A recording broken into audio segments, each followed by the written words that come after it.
Important update about YouTube playlists. Hey everyone. We've received many messages asking why our YouTube playlists aren't showing up. Do we create YouTube playlists? Yes, we absolutely do. So why can't you see them? Honestly, we're not sure. We've been in contact with YouTube support for several months now, but we still haven't received a clear answer or solution. After much discussion, our team has decided to take matters into our own hands. We believe the issue might be related to the number of playlists we've created on a single channel, possibly too many. Our solution? We're launching 2 additional YouTube channels, giving us a total of 3. This way, we can organize our audiobooks better and avoid the playlist visibility issue in the future. This change only affects our YouTube audience.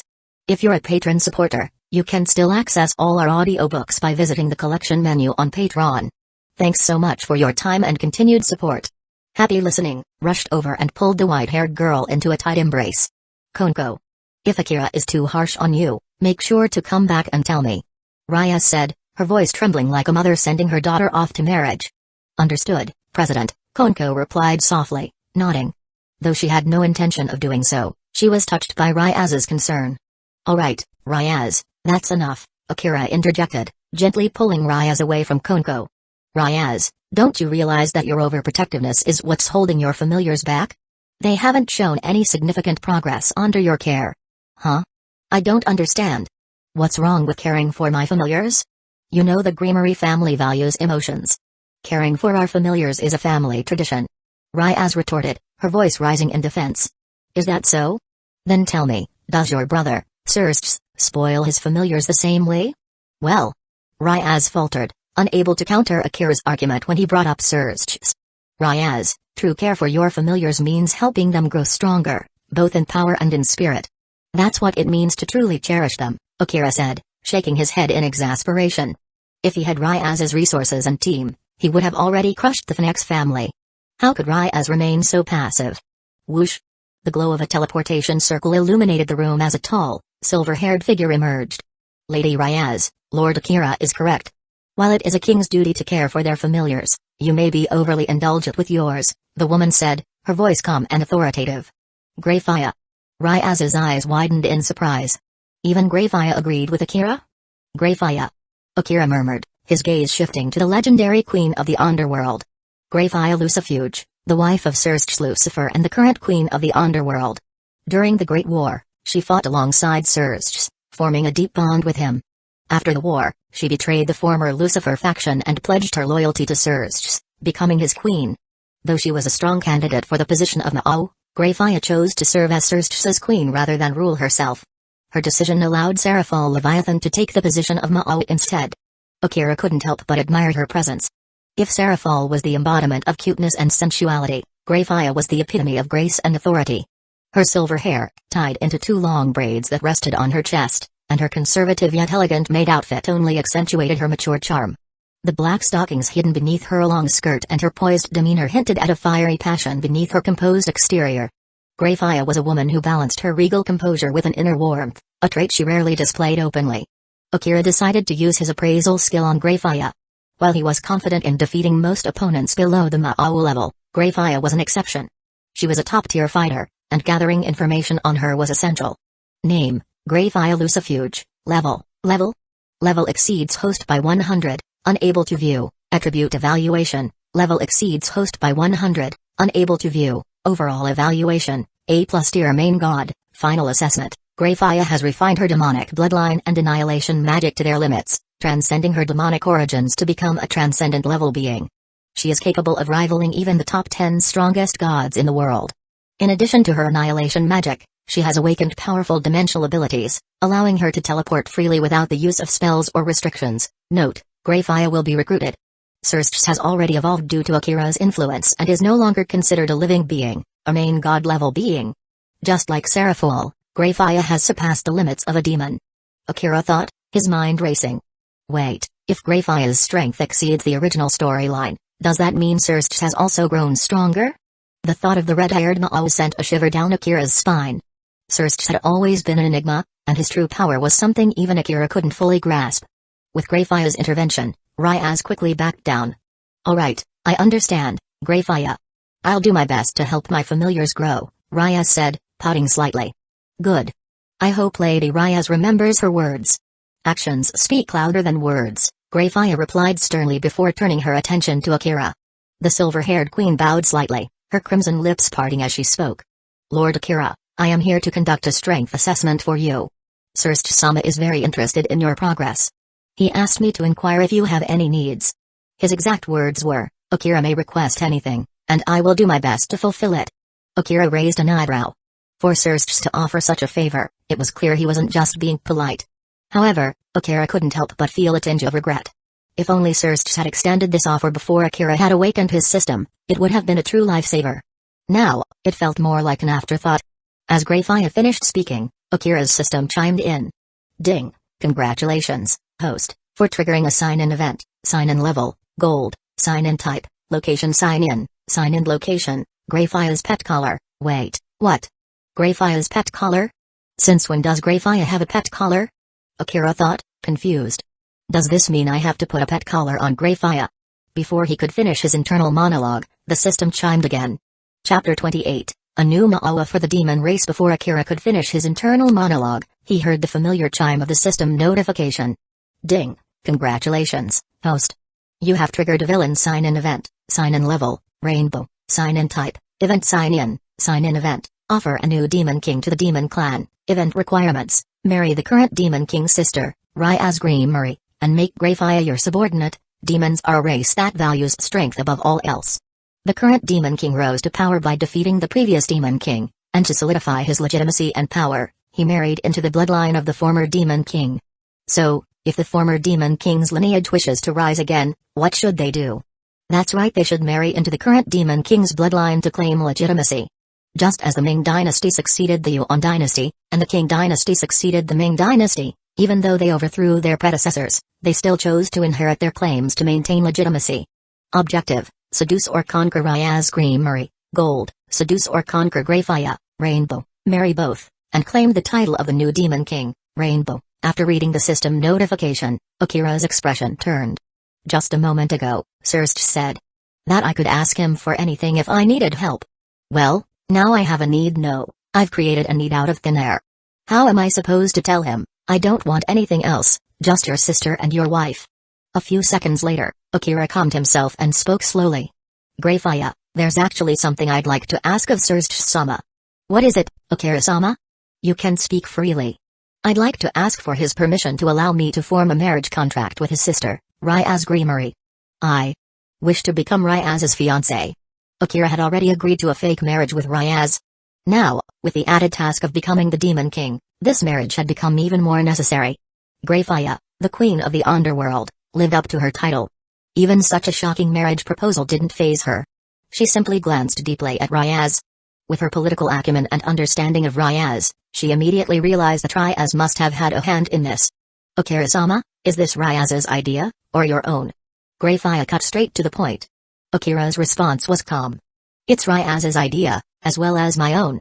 Akira-sama, you must understand that neither the upper echelons of the underworld nor the Phoenix family will simply abandon their existing marriage contract just because you and Ryaz have feelings for each other, Grafia warned. Of course, I understand that, Akira nodded. No. I don't understand this at all. Grafia, I think this is something we can discuss. Ryaz stepped forward. Suna said she doesn't want to marry Akira. If she doesn't want to marry him, then I will. If she doesn't want him as her fiancé, then I'll take him. I know the upper echelons have different expectations for us young demons. Suna's duty is to unite with the former Demon King's bloodline, while mine is to produce pure-blooded demon offspring. Since both Suna and I are dissatisfied with our current arrangements, why not swap? I'll unite with the former Demon King's bloodline, and Suna can focus on producing pure-blooded demon offspring. Suna wants someone with both strength and intellect, and she can only find that among pure-blooded demons. As for me, I really like. No, I love Akira. I don't care about pure blood or not. So, the best solution is to swap our marriage contracts. Ryaz's explanation left Grafia silent. If Suna was willing, this might actually work. Akira-sama, if I'm not mistaken, this was your idea, wasn't it? Grafia turned to Akira. Grafia, does it matter whose idea it was? What matters is whether it's feasible, right? Akira shrugged. Besides, when did I say I was going to use this method? Huh? Ryaz turned to him, her eyes wide with disbelief. Akira, How could you back out now? Ryaz, don't be so impatient. See? She's always in a rush. I only said I don't want to swap marriage contracts, not that I don't want to marry you. So. Akira-sama, you mean? Grafia narrowed her eyes. I mean, we should follow the ancient customs of the demon race. Let strength decide. Akira-sama, by saying this, you're implying that you're prepared to fight the Phoenix family. Am I correct? Grafia pressed. You are absolutely correct. There's no issue with that. Very well. In that case, before you face the Phoenix family, why not warm up with this little test? Grafia activated a teleportation circle, inviting Akira to step inside. As she watched the handsome young man step into the circle, Grafia's thoughts swirled with emotions. Akira had spent more time with her than even Surge had. If it weren't for Akira helping her train, she might have died during the demon civil war. Without Akira, she would never have reached her current level of strength. In her heart, Akira held a special place. However, when Akira took human form, he didn't inherit her or Surge's bloodline. If Akira had inherited her or Surge's blood, even if he were a failure, she would never have given up on him. But alas, he was tainted with the blood of Leviathan, and Surge had become what he was now. No matter how talented Akira was, he was destined to be discarded. Living a peaceful life wouldn't be so bad. That's what Grafia had originally thought. But now, things had taken another unexpected turn. Akira had defeated Suna. Even though he had used a demon beast, a victory was still a victory. Grafia pondered for a long time.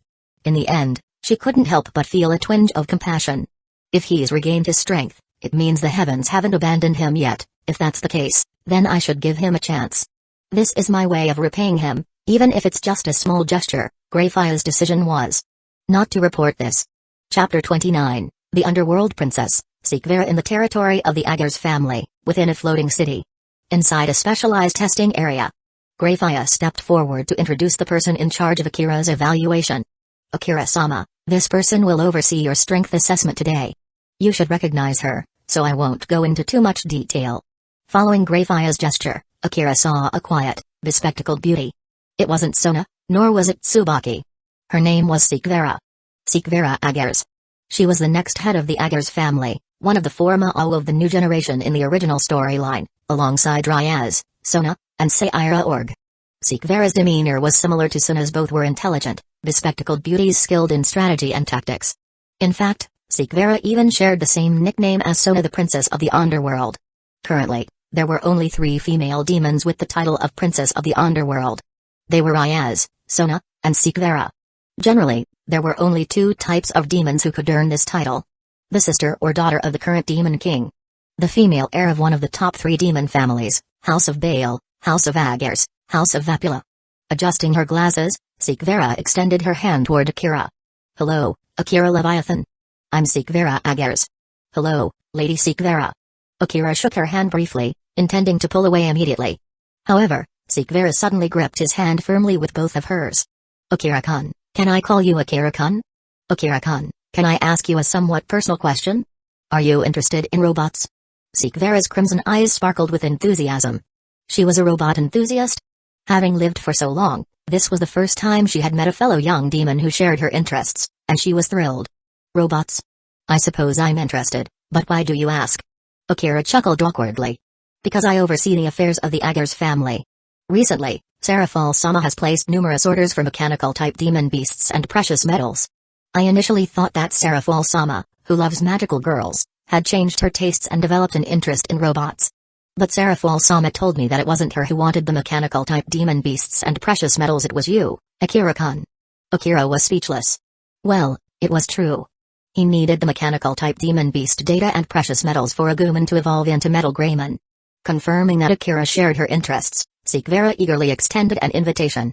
Akira-kun, there's a Gundam exhibition in Tokyo soon. Would you like to go together? Ahem, Lady Vera, I believe matters regarding robots can be discussed after Akira-sama completes his evaluation, Grafia interjected with a cough, reminding her.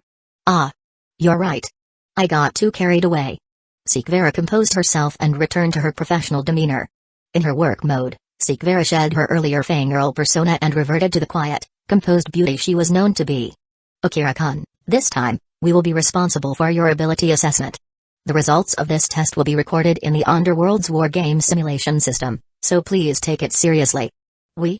Akira raised an eyebrow. Yes, we. Vera nodded. A few seconds later, a familiar face emerged from the door behind her. Yo, isn't this Akira? Long time no see. The demon youth rubbed his groggy head, his gaze dark as he stared at Akira. Diodora Struth. Akira raised an eyebrow. That's right, it's me. Didn't expect me to come back so soon, did you? Diodora's gentle face twisted slightly. Seeing the tension between the two, Vera stepped between them. Diodora, I don't know what issues you have with Akira-kun. But please, don't cause any trouble here. Since you volunteered to be part of this evaluation team, you'll need to follow my rules. Humphrey. Diodora snorted and turned away. Diodora, I didn't expect you to be so meek in front of your fiancé, Akira taunted with a smirk. That's right. Vera was Diodora's fiancé. Note, this is an original setting. Like Riser, Diodora was a groom who needed to marry into a powerful family. Unlike the original storyline, Diodora hadn't yet risen to power and broken off the engagement. In the original story, he first obtained Iphis's snake, then assassinated the previous heir, and finally succeeded in becoming the next head of the family, freeing himself from the arranged marriage. But then again, given Vera's strength, it's no wonder Diodora doesn't dare provoke her. Akira had already used an appraisal skill on Vera the moment they met and knew she had become a high-class demon. Name, Vera Agars, level 175, Materia high-class demon, attribute evaluation, note, strength within the same level, strength, B, speed, A, magic power, A, physical durability, B, spell proficiency, A, proficient in the Agars family's ancestral spells, with exceptional talent in robotics and research, bloodline ability, S, pure-blooded demon lineage, with a time-based magic attribute, overall evaluation, A-tier high-class demon, final assessment, a young pure-blooded demon with immense potential. If she fully develops her magic attribute, she will at least reach the level of a Mao. Soon, under Vera's guidance, Akira completed his physical examination. Akira-kun, your test results are in. Vera handed him a report. Akira-kun, your current strength is at the level of a low-tier high-class demon. Your physical strength, magic capacity, and magic density are all at average levels. Your spell construction speed and completeness are below average. As for your bloodline development, it's the lowest among your peers, showing no signs of awakening. Based on my analysis, the reason for your recent improvement is likely due to your contracted demon beast. The evolution of your contracted beast has stimulated the vitality of your demon lineage, even awakening your magic. In terms of combat, I recommend that you utilize both magic and physical combat. The magic awakened through this stimulation may not have much room for further growth unless your demon beast evolves again. As for your future training direction, I suggest you follow the path of Saira Org Baal from the House of Baal. Saira Org Baal, like you, doesn't possess strong magic. However, he trained his body to an invincible level using the demon race's vitality and physical prowess, making him the top among young demons. Snap. With that, Vera closed the report, looking every bit the professional. I see. Thank you for your advice, Lady Vera. Akira pretended to take her words seriously, though in reality, he paid them little mind. After all, these results were all fabricated by him. On the other side. Phew. After hearing Akira's results, Grafia let out a sigh of relief. Akira hadn't awakened the pure-blooded Leviathan lineage. In her eyes, this was the best possible outcome.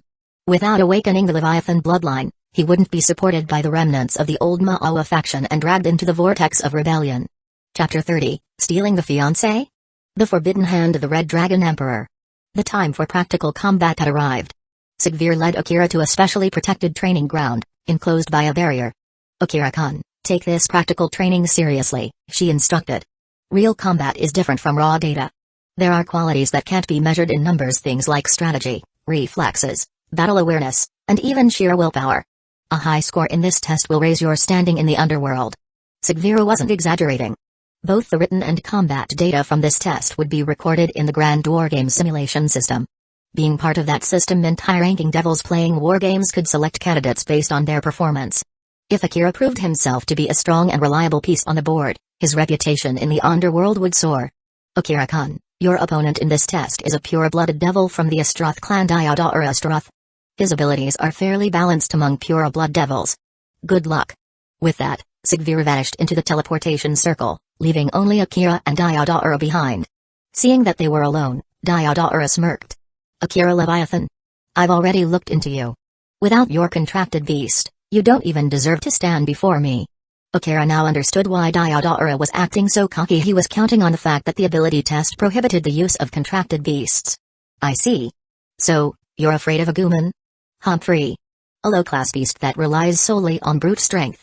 Pathetic. As long as I'm prepared, it won't even get close to me. Diodora scoffed, acting tough. Akira shook his head. Diodora was the lowest tier of villains, the kind destined to be cannon fodder. A true top-tier villain. Needed elegance. Needed strength. And above all, needed the ability to manipulate others with reason. At that moment, a notification rang in Akira's mind. Ding, congratulations. You have triggered a sign-in event. Sign-in grade, Silver, sign-in type, multi-stage event, stealing the fiancé, summary, scum like him has no right to boast in front of a true villain.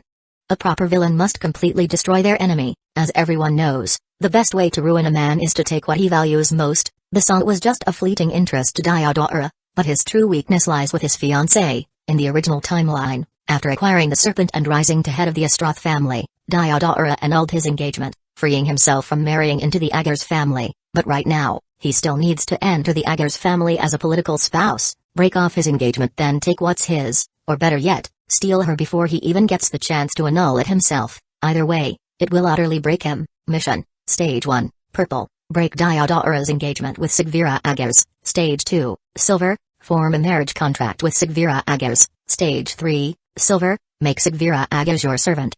Or claim her body and soul. Stages can be completed in any order. Damn. I almost feel bad for the guy. Not only will he lose the saint, but even his fiancée is getting stolen. Akira shot a pitying glance at Diodora. Let's get started. I'll even let you make the first move. Try not to disappoint me, you weakling who only advanced by leeching off magic beasts. Diodora crossed his arms and confidently stood in the center of the field. Akira sighed, shaking off the last traces of pity. Then, without hesitation, he raised his left hand. Boost, the boosted gear, the gauntlet of the Red Dragon Emperor, materialized. Boom. For the first time, Akira was going all out, fully unleashing his Leviathan bloodline in battle. His body had undergone a complete transformation. With speed far beyond Diodora's ability to react, Akira appeared right in front of him. At the same moment his fist collided, a powerful, enhanced magic shot erupted from his palm. Dragon shoot, boom. Hit by an overwhelming force, Diodora was blasted across the battlefield. What was that? Vera frowned. That single attack had far surpassed the limits of a high-class devil. Ah, right. I almost forgot to mention, Ryaz chimed in belatedly. Actually, Akira-kun possesses a sacred gear, the boosted gear of the Red Dragon Emperor.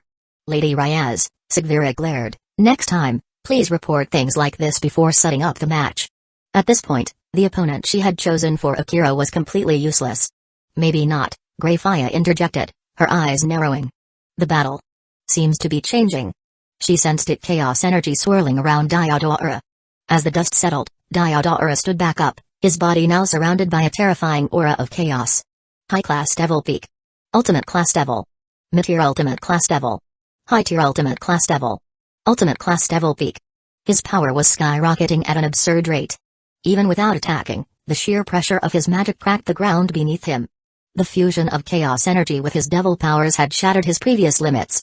Name, Diodora Astroth, Level, 194 Ultimate Class Devil Peak, Stats Evaluation, compared to others at his level, Strength, C, Speed, B, Magic, A, Durability, B, Technique Proficiency, C+, slightly above average for a pure blood devil, Bloodline Ability, B, Decent Talent, but poorly developed, Overall Rank, B-tier Ultimate Class Devil, Summary, a complete weakling who temporarily reached Ultimate Class thanks to a Fist Serpent. Without it, he's just trash. Diodora didn't know exactly when he activated a Fist power. He only knew one thing: I'm going to crush you. Die. Ha! Diodora raised his hands, gathering an immense magic blast. Watching him, Akira grinned. Of course, he knew exactly what had happened. Because he had triggered Diodora's serpent himself. As Diodora screamed, gathering his attack, Akira calmly raised his left hand. Though forbidden forms became common in later arcs, at this point in the story they were absolute. Crimson draconic energy surged, emerald gems glowing with blinding brilliance.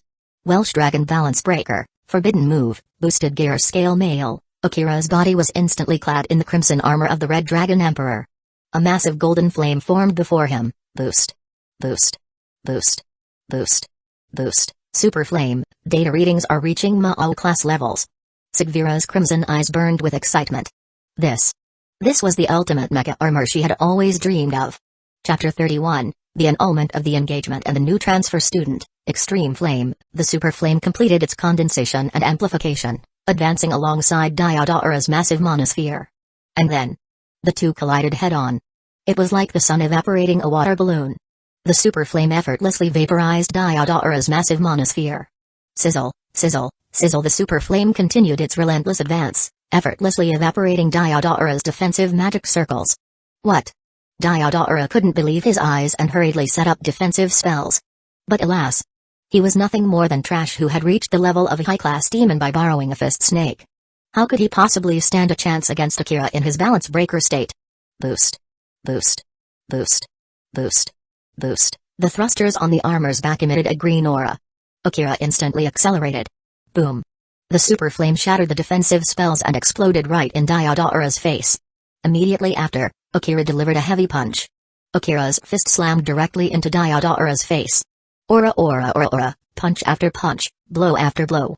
Akira didn't use any mana, he relied solely on his fists for the most primal form of beating. It wasn't that he couldn't win using mana. It was just that using mana lacked the satisfying feeling that came with using his fists. Boom. Boom. Boom. Boom. Boom. Each punch landed with a resounding impact. Diodora was sent flying through the air, back and forth.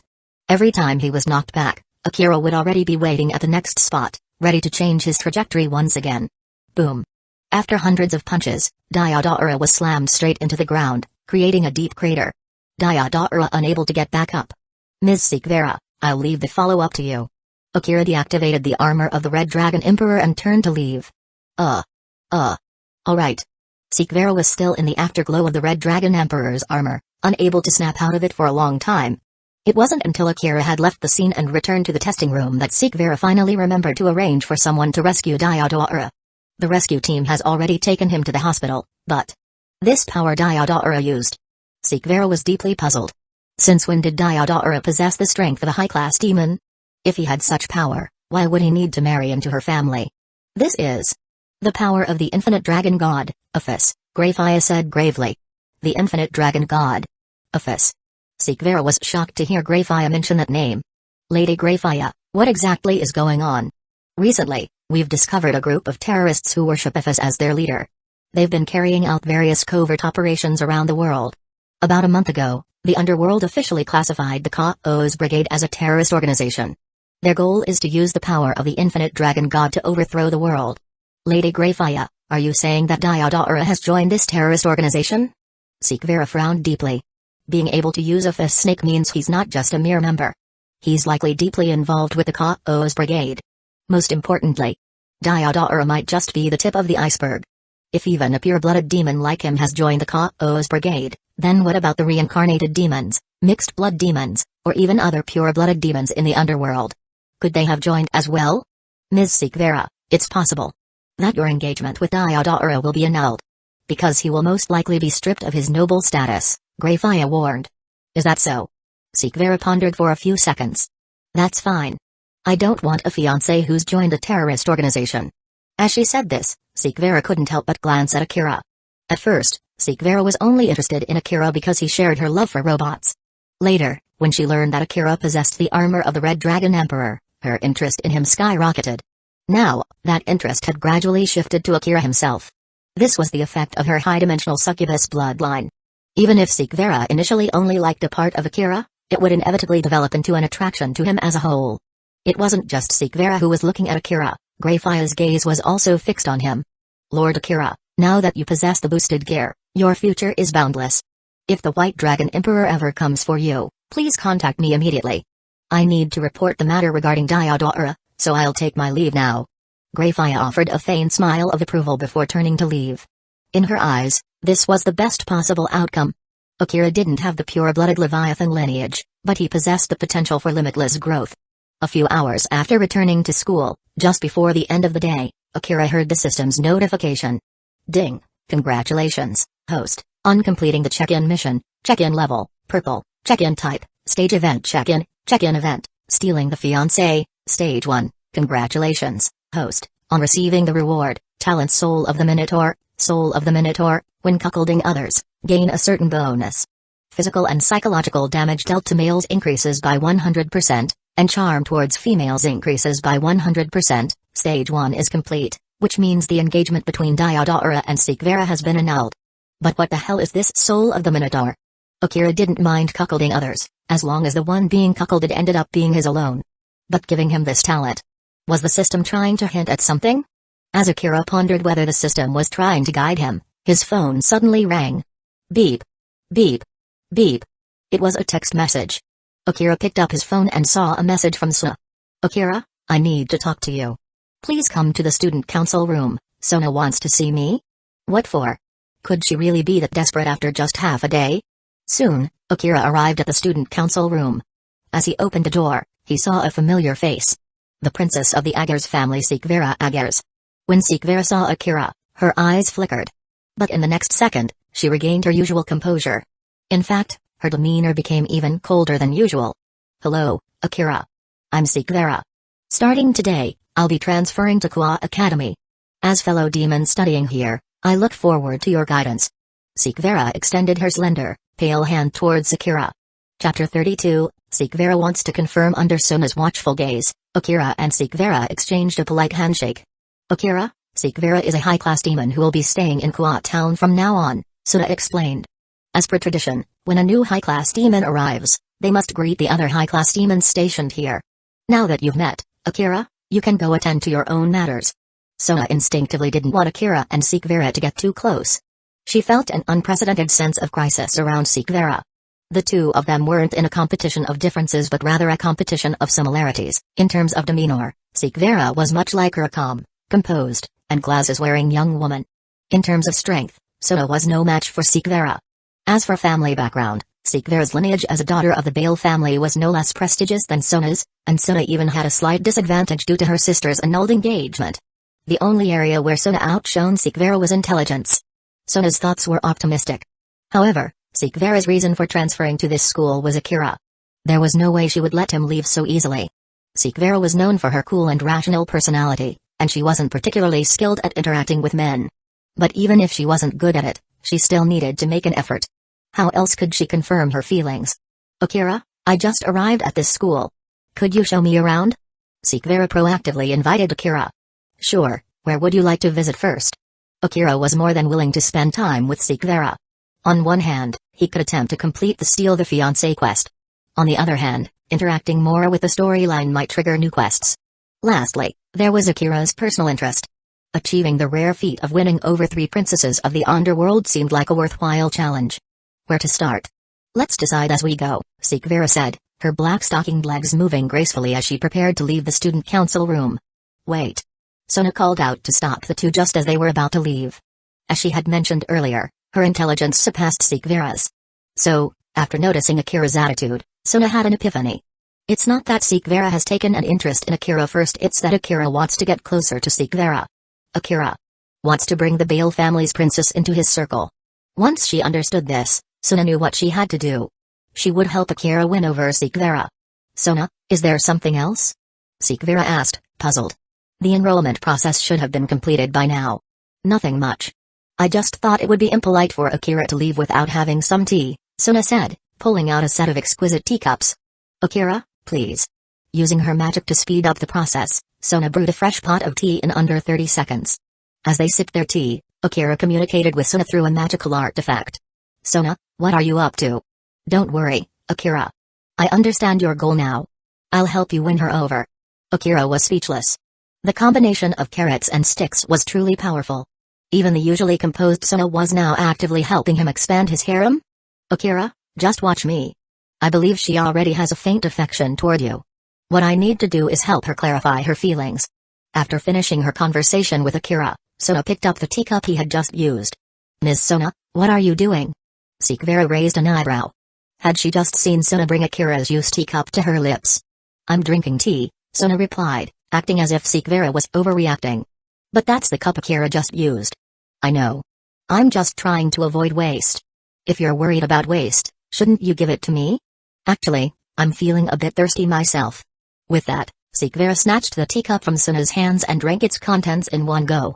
Suna looked like she wanted to say something but quickly regained her composure and turned back to Akira. Akira, since you're here, could you help me with some paperwork? No, that won't be necessary. Akira already promised to show me around the school, so we'll be leaving now. Vera quickly interjected, grabbing Akira's arm and pulling him out of the student council room. Suna watched the flustered Vera and couldn't help but shake her head. Are all girls this foolish when they're in love? Vera should be able to recognize some of her feelings now. Speaking of which, since I've provoked Vera, should I provoke Ryaz as well? Suna began to seriously consider the idea. And so, Akira and Vera spent the next few hours wandering around Kua Academy. Throughout the tour, Vera's attention remained firmly on Akira. She had transferred to this school for one reason: to confirm her feelings. During her earlier test of Akira's abilities, Vera had noticed something unusual in her heart. It was the feeling of falling for someone. However, she wasn't sure if it was Akira himself she was drawn to, his boosted gear, or simply the fact that he shared her interest in mechanical creations. The distinction mattered to her, but not to Akira. Thanks to his high-dimensional succubus bloodline, even if someone only fell for a part of him, it would eventually transform into love for all of him. After more than 2 hours, Vera and Akira had explored every corner of Kua Academy. Akira, I'll be transferring into the 3rd year. I heard you're in the 2nd year. Could you tell me which class you're in? Akira, does the school cafeteria serve lunch and dinner? Do students bring their own meals, or can they eat at the cafeteria? Akira, I heard you're the top student in your grade, and Suna is also first in hers. Have you two ever compared your grades? By the time school ended, Akira and Vera were walking toward the school gates together. During their time together, Vera had asked Akira countless questions. Though she still hadn't fully clarified her feelings, she had came to 3 realizations. First, Akira was exceptional and highly intelligent. Second, she wanted to stay by his side and didn't want to be apart from him. Third, she didn't like the idea of other girls getting close to him. After considering everything, Vera concluded that she might, possibly, perhaps, be falling for Akira? Should I ask Akira out for a meal tomorrow and continue our date? Though her goal was to confirm her feelings, Vera wasn't in a hurry. She found herself enjoying this ambiguous state, where she could stay close to someone who intrigued her. However, unexpected events always seemed to arrive before tomorrow. Chapter 33, Rainer's determination. As Chiba Akira was walking quickly toward the school gate, he stopped on his own accord. Akira-kun, what's wrong? Vera asked curiously. Nothing, I just saw someone I know. Akira confirmed he wasn't mistaken. A familiar face. Vera followed Akira's line of sight. She saw a black-haired beauty wearing another school's uniform. Amano Yuma. Or rather, the fallen angel Rainer. Akira-kun. Long time no see. Amano Yuma ignored Vera and directly leaped into Akira's arms, planting a kiss on his lips. Akira initially wanted to refuse. However, considering Vera's earlier reaction, he felt he should stoke the fire a bit more. Thus, he responded quite passionately to Amano Yuma. Watching the entangled couple before her, the princess of the public family was completely stunned. What the hell? A minotaur? The origin of this situation can be traced back to a day prior. A day earlier, Reina received an order from the Fallen Angel headquarters. Mission requirement: become Chiba Akira's servant or establish a romantic relationship with Chiba Akira. Mission reward: Dragon King Artifact Pitch Black Domain. Mission sequence: 0. Mission sequence: 0? How is that possible? Rainer's beautiful eyes widened. A sequence 0 mission indicates that it was personally issued by the Fallen Angel Governor Azazel. She held Azazel in high regard and admired him greatly. Yet, Azazel sent her away like this? Rainer had confessed her feelings to Azazel more than once, but the responses had always been "I'm sorry, I'm not interested in women. Women are nothing compared to artifacts in my eyes. Rainer, I've outgrown my interest in women. Rainer, I don't want to see you at headquarters, just go to Kua Town." Even so, Rainer did not give up and thought about achieving merit to earn a powerful artifact and return to the Fallen Angel headquarters to assist Azazel. But the content and reward of this mission shattered her completely. Dragon King Artifact Pitch Black Domain. This artifact contains 1/4 of the dragon soul of the dark evil dragon Fafnir. Rainer was well aware of the artifact's value. All the rewards from missions she had completed combined wouldn't even be enough to exchange for 1/10 of the Dragon King artifact. Such an artifact, Azazel would actually give away? Rainer understood that this was indeed a giveaway. Because whether she became Akira's servant or his lover, there was no chance for her to return to the Fallen Angel organization. She couldn't go back, naturally, she couldn't reclaim the artifact given to her. Even this artifact was a favor sent out by Azazel? Realizing this, Rainer felt like she was going insane. Did she really hold no value in Azazel's eyes? Idle collapse. Rainer's obsessive affection turned directly into animosity. You bastard. Trash governor. And the first fallen angel who betrayed God? Just a filthy insect attracted by women's charms. A traitor willing to sell even fallen angel property for his own benefit. After Rainer vented her emotions, she noticed her good friend standing behind her. Might out, Kalawarna? When did you arrive? Rainer's heart stopped momentarily. However, considering she had already confirmed being sent away, she regained her confidence. Since she was already leaving the fallen angels, why fear that news of insulting the governor would spread? Don't mind when we got here. Rainer, can you tell us what your mission is? Mytelt replied with a smile. What does it matter to you? Rainer frowned. It concerns us, of course. Because we also received a Sequence 0 mission. Kalawarna stepped forward with her long black stockings and directly showed Rainer her communication interface. What? You too? Rainer's beautiful eyes widened in shock. That's right, we were also sent to Lord Akira by Governor Azazel. Mytelt also pulled out her communication interface. My reward is the Dragon King artifact Black Flame of Evil Dragon. Kalawarna's reward is the Dragon King artifact Prison of Dragons. Rainer, your reward should be the Dragon King artifact Pitch Black Domain? Seeing both reveal their missions, Rainer displayed her communication interface as well. That's right, my reward is Pitch Black Domain. But why do you call Chiba Akira Lord? Have you already become his servant? Ah, you mean that? Mytelt shrugged and began sharing information with Rainer. After several minutes, Rainer finally clarified the relationships involved. So you're saying you've been acting as an intermediary responsible for communicating between Akira and Azazel? Exactly. Rainer, I'll tell you honestly, I've earned enough mission points to buy half of a quarter Dragon King artifact, Mytelt proudly declared with hands on hips. Cough cough. Rainer immediately couldn't hold back anymore. In less than a year of trading, mostly through resale trade just barely touching it. With that little bit of oil on it, Mytelt's mission points for 1 year exceeded hers from over a decade by 5 times? Rainer frowned. Now she realized that Akira was far deeper than she had imagined. Chiba Akira, what kind of person is he really? Mytelt thought for a moment and gave what she considered a fair answer. Lord Akira? He's a very handsome and intelligent person. Thus, the next day, Rainer donned a JK uniform and waited at Kwa Academy's gate under Amano Yuma's identity. She gazed at Akira from afar, watching his handsome face made Rainer's heart race instantly. The weaker one's strength is often harder to resist against higher dimensional demon bloodlines. The more obsession one has in their heart, the easier it is for them to change due to that obsession. Rainer liked strong people and also liked good-looking people. If someone were strong enough, looks wouldn't matter much. However, if both traits were present, that would be ideal. To Rainer, Akira was precisely such a person who possessed both qualities. In reality, Rainer was quite inexperienced in matters of love. So she followed her heart. Rather than being just a servant or something else, she truly wanted to become his partner. Since it was already confirmed that she would be expelled from the fallen angels' ranks, why not find herself a good place to settle down? The method to become partners was simple, that is, find an opportunity to consummate their relationship and then reveal her identity as a fallen angel. Before that could happen, she needed to raise Akira's favorability first. Thus, as soon as Rainer saw Akira, she kissed him directly. At the school gate, MMM. Watching the entangled couple before her, Vera felt how her brow twitched involuntarily. An unprecedented heavy and unpleasant feeling washed over Vera as she stood frozen in place. She must have fallen for Akira-kun after all? Otherwise, how could this feeling be explained? Vera felt like her heart was about to shatter. What incredible luck. She only came over to test the waters and see if she had someone special in mind. How did it turn into this so quickly? Moreover, it was only after being caught up in this situation that she realized her own feelings.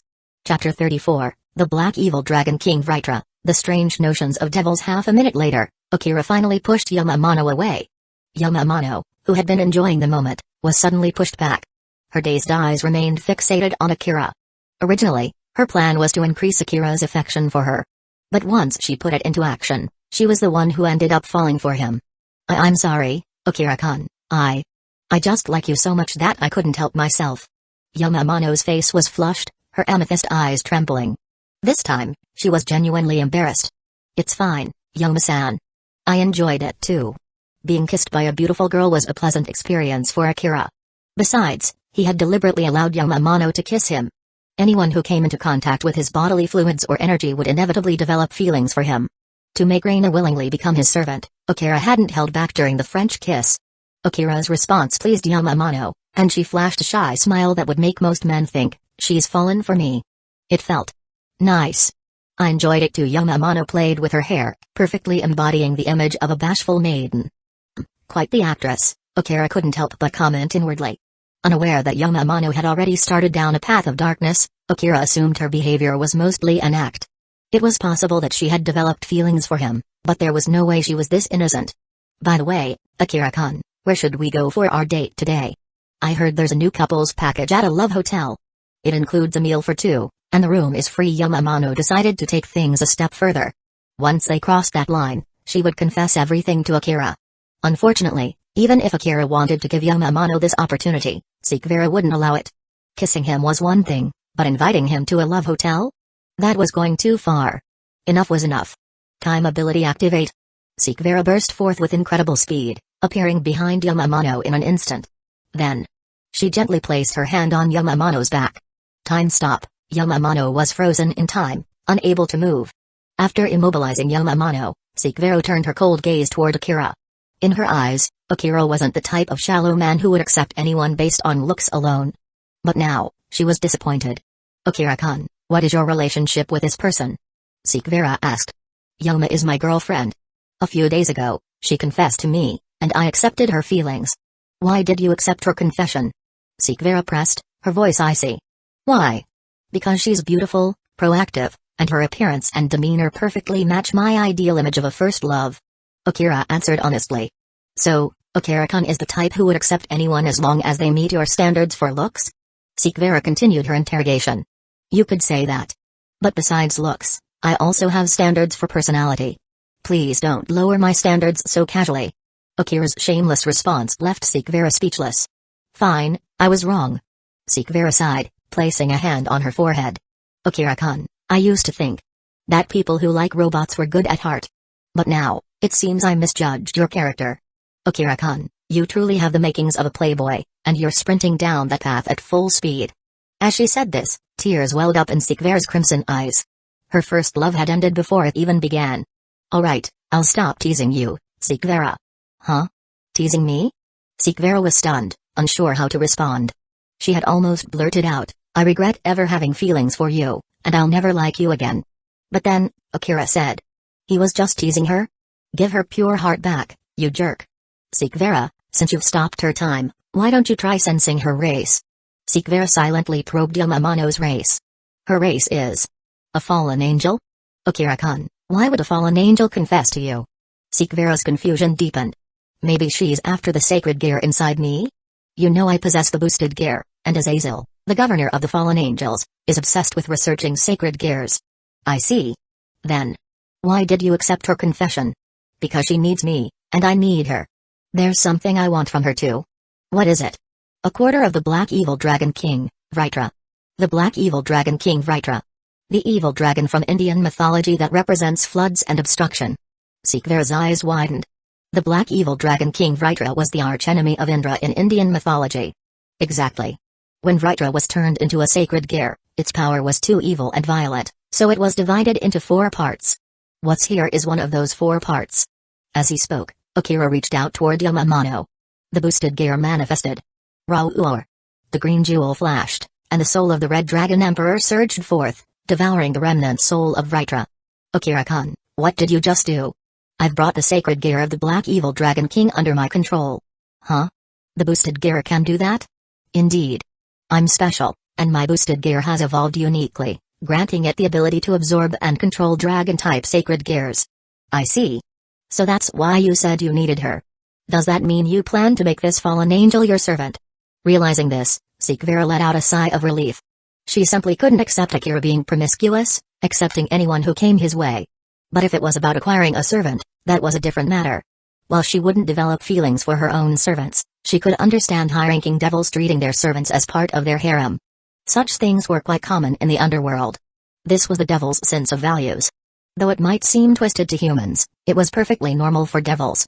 Chapter 35, Vera wants compensation. After confirming Yamamono's identity, Vera stopped worrying and resumed the flow of time for Yamamono. Huh? What just happened? Yama-chan, You were staring at me and got lost in thought, Akira said without hesitation. Eh? Really? Yamamano felt something was off. However, she also knew that she had been acting strangely ever since meeting Akira, so she didn't press the matter further. Sorry, Yama-chan, I don't have time to spend with you today. I need to show the new transfer student around Kuat Town. Let's postpone our date to tomorrow, okay? Tomorrow. Alright. Rainer glanced at Vera. She felt a sense of pressure emanating from Vera. It was the kind of pressure higher being exerted over a lower one. This woman was at least a high-class devil. After chatting for a bit longer, Yamamano officially bid farewell to Akira.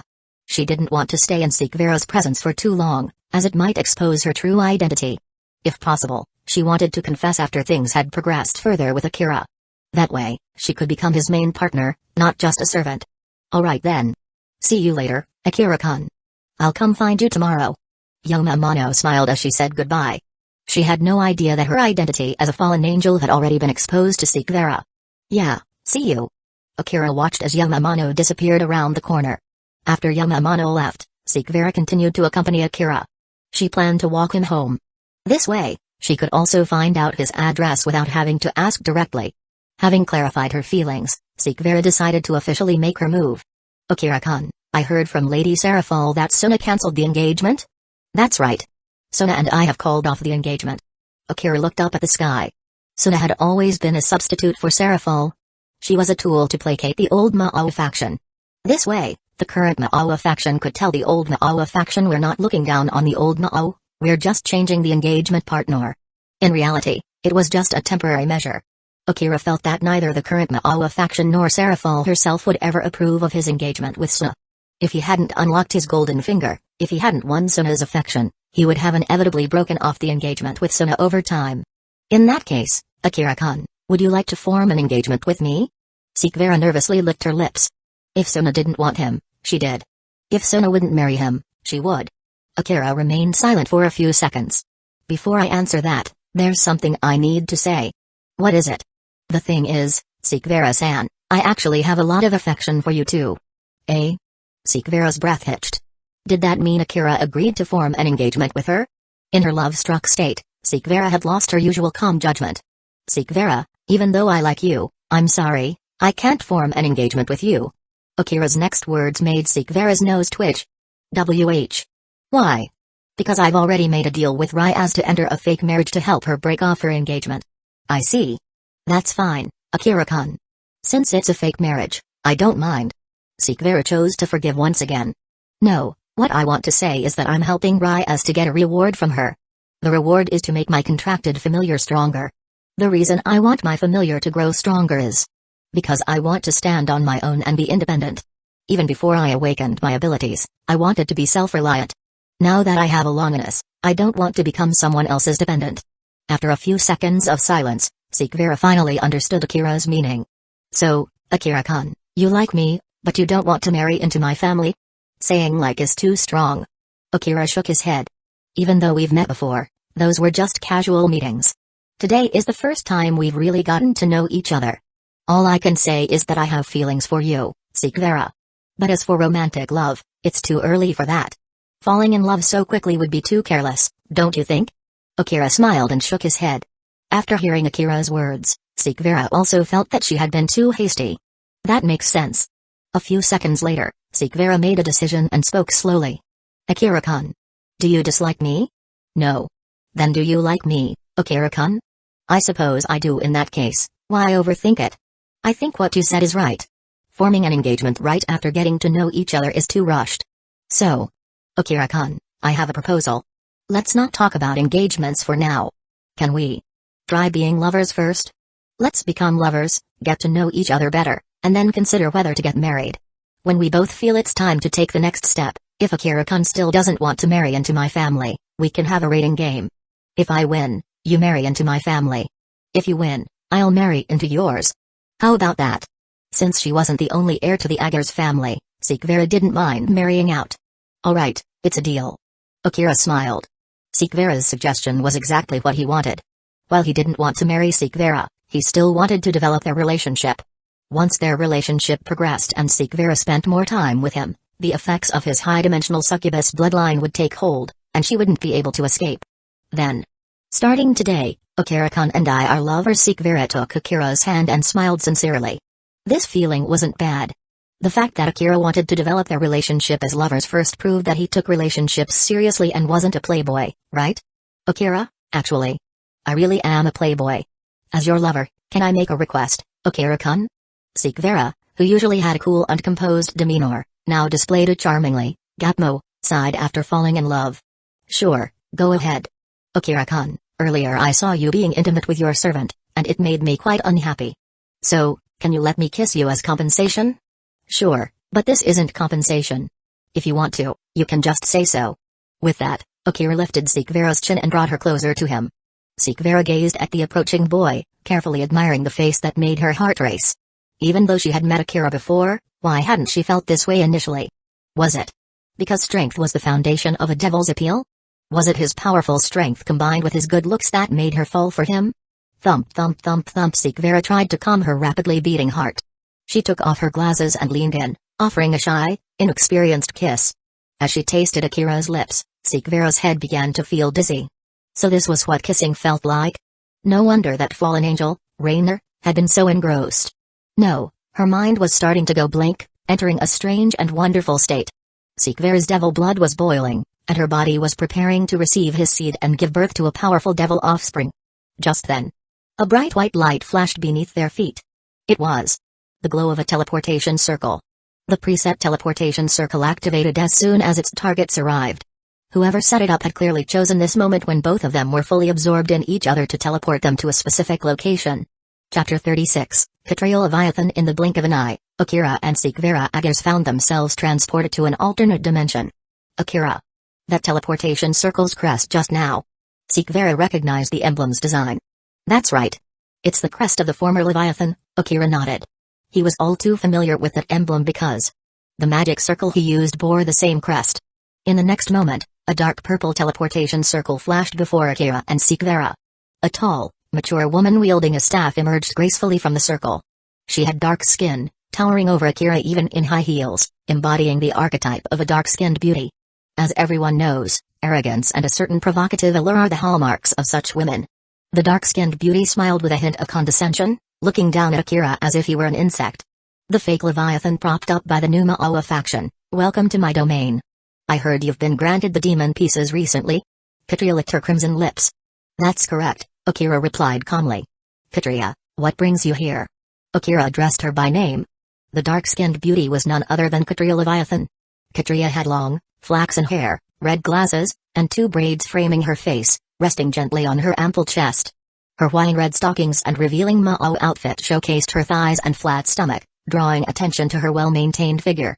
From the fullness of her thighs to the flatness of her stomach, it was clear that while Katria might not excel as a Ma'o, she certainly excelled as a woman. As Akira had pointed out, Katria was far from outstanding as a Ma'o. For a Ma'o, strength was paramount, and she was weak. Katria Leviathan, a descendant of the former Leviathan Ma'o, had joined the Ka'o's brigade to reclaim her family's throne. She became the leader of the old Ma'oa faction's Leviathan branch, making her a minor Ma'o in her own right. As the saying goes, Seraphol Leviathan is often referred to as the Lesser Katria, laughs. In the original storyline, during the three factions summit, Katria and her allies attempted to assassinate the leaders of the three major factions. In her duel with Azazel, Katria used Ephesus' snake to boost her power. Yet, even with this enhancement, she was no match for him. In the end, she tried to self-destruct, taking Azazel with her, but he severed his own arm to escape and ultimately defeated her. Her strength was lacking. Even with Ephesus' snake, she only reached the peak of Ma'o-level power. Azazel didn't even need his artificial sacred gear to defeat her. He only used it to test its effectiveness. In short, her strength and foolishness were perfectly matched. She was neither strong nor particularly bright, foolishly believing that Ephesus' snake would allow her to challenge the leaders of the three great factions. These leaders were seasoned warriors. How could a half-baked Leviathan with a borrowed power hope to stand against them? Katria? Hearing Akira address her without a hint of respect, Katria's gaze turned icy. Don't call me Katria. Address me as the true Leviathan-sama, you fake. Water cannon. Raising her staff, Katria fired a water cannon directly at Akira. Akira. Be careful. Vera reacted faster, deploying the Agars family's exclusive defensive barrier to block the attack. Humphrey. The next head of the Agars family? A family that kneels before the current Ma'o dares to stand before me? Katria sneered, steadily increasing her magical output. An old Ma'o, and a Ma'o level 1 at that, Vera murmured, her lips pressed tightly together. Though she was no match for Katria, as one of the top-tier high-class devils, she wouldn't be easily defeated. Akira didn't immediately step in to help Vera. Instead, he quietly retrieved the pet collar from his system inventory, concealing it within his sleeve. He then looked up at Katria.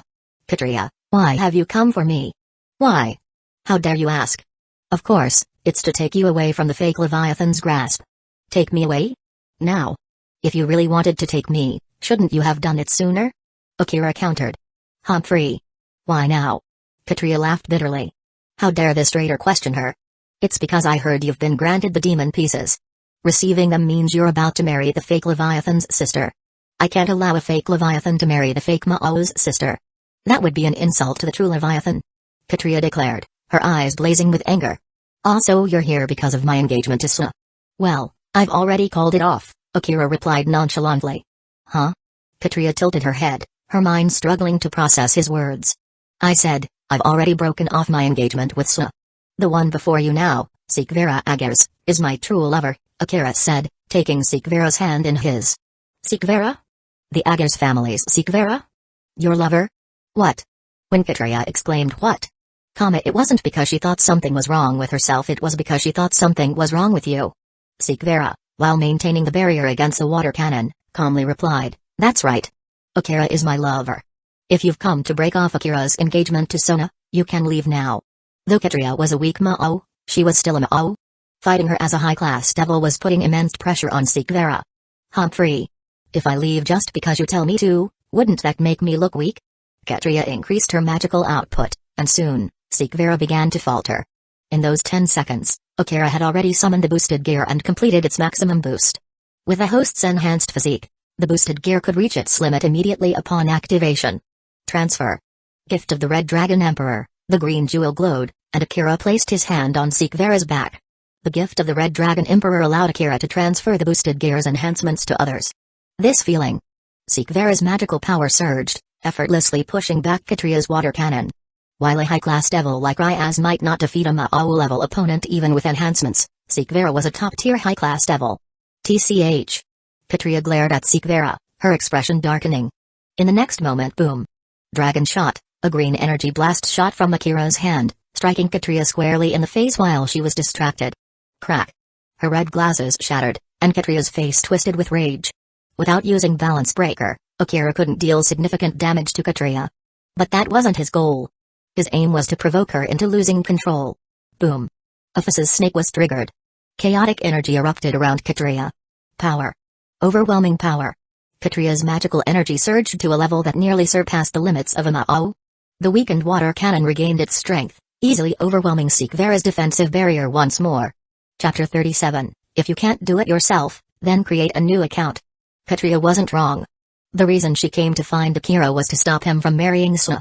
But there was another reason. That was to take Akira for herself. After taking Akira, she would thoroughly do him and then bear his child.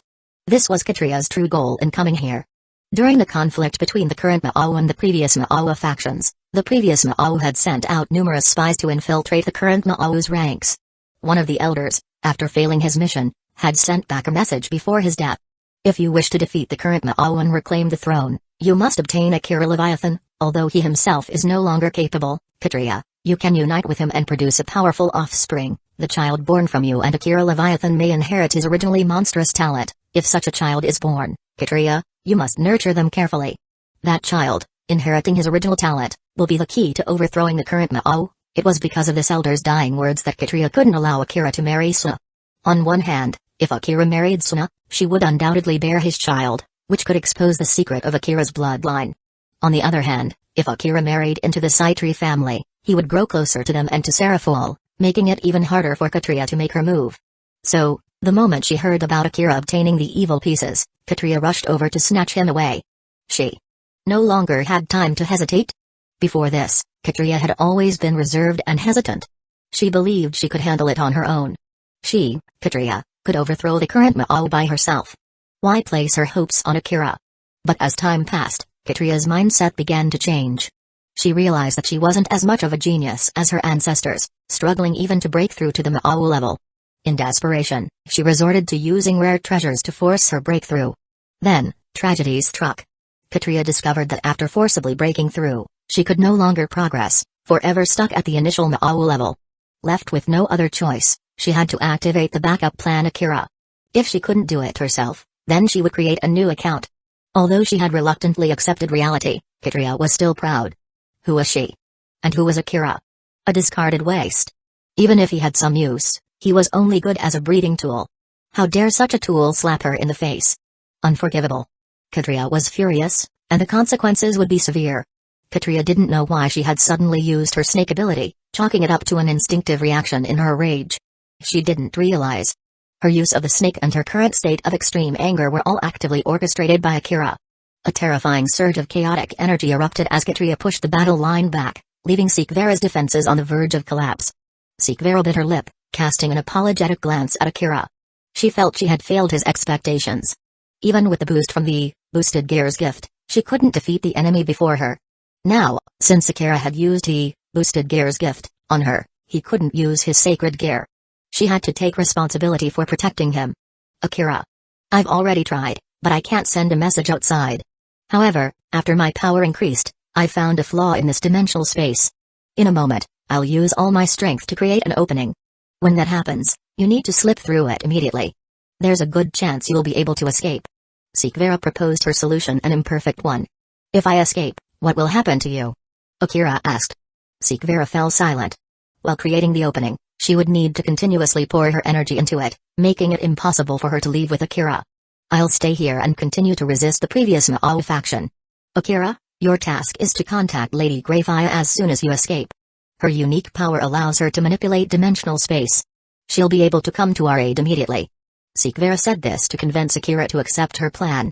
But Akira naturally refused. No, I can't agree to this plan. If I leave, the effects of the boosted gear's gift will fade quickly.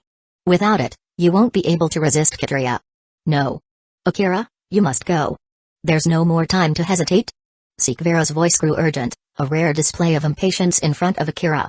It's well known that when a man and a woman face a crisis together, the adrenaline can heighten their feelings for each other. Akira's decision not to flee but to face the danger alongside her, though not what she wanted, skyrocketed her affection for him. And with her affection soaring, Vera grew even more frustrated. Why couldn't such a wonderful person like Akira just listen to her and leave? Seeing Vera's furrowed brow, Akira's heart stirred. It was time to reel in the net. Vera, do you trust me? Akira's voice was gentle yet firm. I do trust you, but now isn't the time for this. No, now is exactly the time. With that, Akira pulled out a pet collar he had prepared earlier. He had deliberately triggered the snake within Katria just to put this collar on Vera. Vera, I have a way to counter Katria, but I need your cooperation. I need you to completely let down your guard around me. Alright. Let's try your method, Akira. Vera had no choice but to agree to Akira's plan. And so, Akira held the pet collar and approached Vera's smooth, fair neck. Reaching out, his warm hand touched Vera's delicate skin. Feeling Akira's touch, Vera's body trembled slightly. Click with a soft sound, Akira fastened the pet collar around Vera's neck. From this day forward, another princess of the underworld had joined Akira's faction. Chapter 38, The Opportunity for a Second Awakening. This is a collar? Akira, why are you putting a collar on me? Vera was puzzled. To synchronize our minds and hearts, only when our minds and hearts are one can I transfer the key to breaking this situation to you. Akira didn't speak, but Vera heard his thoughts through the pet collar. I see, I understand. What do I need to do to receive what you're talking about, Akira? Akira didn't respond, only smiling faintly. Vera, while maintaining the spell, kiss me and try to exchange as much bodily fluid as possible. A forcefully command was transmitted through the pet collar into Vera's body. Before she could react, she was already maintaining the defensive barrier while pressing her lips against Akira's. Katria was stunned. Who was she? Where was she? What was happening? Was this still the alternate dimension of the previous Ma'au faction? Katria was initially shocked, but that quickly turned into uncontrollable rage. What the hell was this? First, she was cucked by Seraphol, then by Seraphol's sister. Now, she was being cucked by the princess of the Agars family? Do you even know how to play the game properly? In her fury, Katria's output increased further. The water cannon infused with chaotic energy pushed forward, almost shattering Vera's defensive barrier. But at that moment, A dazzling white light erupted from Vera and Akira. Divide, a deep, resonant voice echoed, and Katria's output was instantly halved. Impossible. This power is... Katria's eyes widened in disbelief. This was... the power of the White Dragon Emperor? How? The White Dragon Emperor's wings were supposed to be with the Chaos Brigade. Inside the defensive barrier, Vera and Akira were entangled. Vera's red eyes now had pink hearts in them, completely entranced. However, Akira remained calm.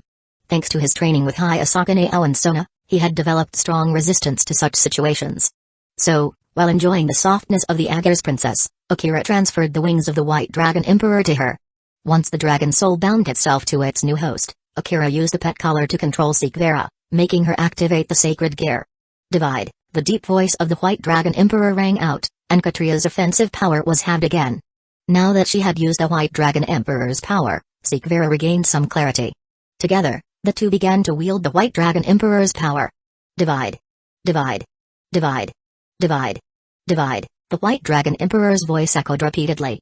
Katria's water cannon continued to shrink, soon becoming nothing more than a water gun. TCH. Damn White Dragon Emperor. What the hell is going on? Frustrated, Katria had no choice but to cut off her connection with Vera. After severing the link, Katria quickly used Ephesus Snake to restore her power. She knew this was going to be a tough battle. During the gap while Katria was recovering, Akira and Vera deactivated the defensive barrier. Now that Vera had gained the authority to use the Longinus Divine Dividing, she had the power to defeat Katria. After Vera confessed her feelings to him, Akira had considered giving her a Longinus. Using a Longinus as an ultimate class devil was strong, but not overwhelmingly so. Only by using a Longinus as a super devil could one achieve an invincible stance below the super Ma'au level. However, Akira would never give a Longinus to someone he didn't fully trust. Even though Vera had confessed to him, in Akira's eyes, she still wasn't entirely trustworthy. Only those who had established a physical relationship with him, absorbed his evil pieces, or worn a pet collar were people Akira could fully trust. Originally, Akira planned to handle Vera the same way he had handled Sona by claiming her body and heart before granting her the authority to use a Longinus.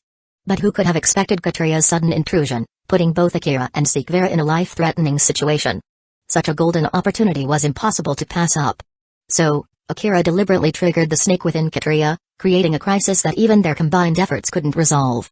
Under such circumstances, Vera finally agreed to Akira's plan, letting down all her defenses and willingly putting on the pet collar. Now that his goal was achieved, it was time for Akira to deal with Katria, who had come looking for trouble. Welsh Dragon Balance Breaker, Balance Breaker. Armor of the Red Dragon Emperor, Boosted Gear Scale Male, Crimson Aura surged as Akira donned the armor of the Red Dragon Emperor. The moment he put it on, he heard the system's notification. Ding, congratulations, host, for triggering a villain check-in level, gold, check-in type, event check-in event, the true Leviathan successor, requirement, make Katria your subordinate, absorb her luck and bloodline using your high-dimensional succubus bloodline, and complete the second awakening of your high-dimensional Leviathan bloodline. Wait, what do you mean by second awakening? Doesn't my current awakening count as the real deal? Akira frowned. After awakening his high-dimensional Leviathan bloodline, Akira had gained access to chaotic and dimensional energies. Although he still struggled to use these high-level energies for attacks, they had other effects even without direct offensive use. For example, boundless stamina and inexhaustible energy. After awakening the high-dimensional Leviathan bloodline, Akira no longer felt fatigue when using the boosted gear. Another example was his dimensional teleportation ability. Akira could open portals without using any spells, even bypassing any restrictions. If the first awakening was already this powerful, how overpowered would the second awakening be? Ding! The host's high-dimensional Leviathan bloodline was formed after absorbing the Leviathan bloodline of this world. By absorbing more Leviathan bloodlines, the host's high-dimensional succubus and high-dimensional Leviathan bloodlines will be further enhanced, and the abilities of this world's Leviathan bloodline will also be awakened. However, only Leviathans with significant luck or the original Leviathan have the ability to trigger the host's second awakening. After system analysis, there are only 2 Leviathan descendants in this world who can help the host achieve a second awakening, Katria Leviathan and Ingvald Leviathan. Katria Leviathan, leader of the Leviathan faction in the Chaos Brigade. Ingvald Leviathan, Sai Hayautu's queen and wielder of the Longinus Rise of Luminosity. Compared to Ingvald, whose whereabouts are unknown, Katria is clearly the more cost-effective option. Akira narrowed his eyes. In that case, he couldn't let Katria escape. Little did Katria know that while she saw Akira as a tool for bearing children, Akira saw her as a tool for his second awakening. Chapter 39, The Second Color, Name, Katria Leviathan, Level 201 plus 48, Initial Ma'au level. After using Ephesus Snake, her level reaches the peak of Ma'au level 249, Attribute Evaluation, Note, Strength within the same level, Strength, E, Speed, D, Magic, C, Physical Durability, E+, Spell Proficiency, C, the ancestral spells of the first Leviathan Ma'au. Although not perfectly compatible with every descendant, they are still highly effective for Leviathan heirs. Bloodline ability, B, a pure-blooded Leviathan descendant, though she has yet to awaken the magical trait Tail of the Sea Serpent Dragon. Comprehensive evaluation, D+ level Ma'au, overall assessment, a mediocre talent who relied on her Ma'au bloodline to reach the Ma'au level. To achieve this, she even resorted to using rare treasures that drained her potential. Without a special opportunity, she will likely never break through to the intermediate Ma'au level. After casually casting an appraisal spell on Katria and confirming that she hadn't surpassed the Ma'au level, Akira turned to the underworld princess beside him. "Seek Vera, let's take her on together." "Alright. Let's do it, Akira." Seek Vera smiled, spreading her radiant wings. Vanishing Dragon Balance Breaker armor of the White Dragon Emperor. Dividing Dragon Scale Male, white and blue light flickered as Seek Vera instantly donned the White Dragon Emperor's armor. The white armor, adorned with blue gemstones, wrapped around Seek Vera's curvaceous figure, exuding a unique allure. Such immense magical power. It's almost on par with Vali. Katria was shocked. How could there be two White Dragon Emperors? Vali was a half-human, half-devil hybrid, but Seek Vera was a pure-blooded devil. TCH. So what if you team up? I'm a descendant of Leviathan, a bearer of the pure Leviathan bloodline. Katria sneered, raising her staff. Serpent that devours the world, barren land was quickly flooded as water surged and gathered, covering the entire battlefield in an instant. Dozens of water serpents emerged from the ocean, charging toward Akira and Seek Vera simultaneously. Divide. Divide. Divide. Divide. Divide. Seek Vera spread her wings, hovering in the air. All the water serpents that approached her shrank dozens of times in size. By the time they reached her, they were no larger than caterpillars. The tiny streams of water couldn't even scratch the White Dragon Emperor's armor, merely splashing harmlessly against it as if giving Seek Vera's armor a quick rinse. The true White Dragon Emperor, Vali, might only be at the initial Ma'au level in terms of base strength. Seek Vera, while slightly weaker than Vali, wasn't far behind. In her current state, Seek Vera could be considered a mini-Vali. The battle quickly escalated into a fierce clash. Seek Vera took the lead as the vanguard, while Akira provided support. Relying on the White Dragon Emperor armor's formidable defense and having ability, Seek Vera charged recklessly through Katria's forbidden level spells. With her overwhelming offense, Seek Vera kept Katria so busy that she couldn't even spare a moment to attack Akira as a diversion. Meanwhile, Akira leisurely began charging his attack. Boost. Boost. Boost. Boost. Boost. Extreme Flame, a sacred flame amplified to its limit was hurled by Akira, evaporating a large number of water serpents in its path. Humphrey. Even after charging to the limit, it's barely at the Ma'au level. Katria snorted, raising her staff. Her current strength was at the peak of the Ma'au level, almost reaching the Super Ma'au level. Why would she fear such a small fireball? Katria blocked Seek Vera's attacks with one hand while charging a spell with the other. A magic circle rapidly formed, filling with magical energy. Just as the spell was about to activate, Akira silently revoked Katria's access to Ephesus Snake. Like a deflated balloon, Katria's power rapidly dwindled. What? My power? What's happening? Katria panicked. What was going on? Why had Ephesus Snake stopped working? Katria's magic weakened drastically, becoming more than 10 times weaker than before. Seizing the opportunity, Akira's Sacred Flame and Seek Vera's attack struck Katria simultaneously. Seek Vera passed through Katria, leaving a long gash across her waist. Immediately after, the Sacred Flame engulfed Katria. Boom. The Sacred Flame completely enveloped Katria, relentlessly eroding her body and soul. Akira's Sacred Flame originated from Aguman. According to the system's description, Aguman's sacred power was among the highest in this world, even surpassing the 4 great seraphs. Such a high level of sacred power caused Katria, a devil, unimaginable pain. Katria let out the most agonized scream of her life, the shockwaves even dispersing the clouds in the sky. Watching Katria's suffering, Akira raised an eyebrow. It seemed he had underestimated Aguman's sacred power. After evolving, Aguman's sacred power had grown even stronger. A few seconds later, Katria's charred body fell from the sky. Just before she hit the ground, Akira swooped in and caught her. Looking at Katria in his arms, Akira felt a surge of excitement. Finally. He could finally obtain a Ma'au level subordinate. Click with a soft sound, Akira fastened a pet collar around Katria's neck. The collar appeared briefly before vanishing under Akira's control. Done. Akira gave Vera a thumbs up. He didn't immediately reincarnate Katria as his subordinate. Now that she was collared, he could do so whenever he wanted. Yes. Akira. We won. Vera excitedly threw herself into Akira's arms, planting a kiss on him. Just as the two began to get intimate, a sudden change occurred. A teleportation circle appeared in the air. A mature, silver-haired beauty stepped out, calmly observing the entangled Akira and Vera. The newcomer was none other than Grafia. Chapter 40, Grafia's Disturbance, Dimensional Ability Application. Watching Akira and Vera entangled in front of her, Grafia's calm silver-gray eyes flickered with a hint of surprise. She remembered that Akira and Vera had only just met recently, right? How had they already reached this stage? Glancing at Katria lying on the ground, Grafia gradually understood. So that's how it was. It must have been that Akira and Vera had defeated a powerful opponent together, and during that time, their feelings had rapidly deepened, leading to this. Akira noticed Grafia's arrival, but he didn't push Vera away. Instead, he continued to be intimate with her right in front of Grafia. As for Vera, she had never been able to voluntarily exit her state of enchantment. It was always Akira who ended it. And so, Akira and Vera remained entangled in front of Grafia for over 10 minutes.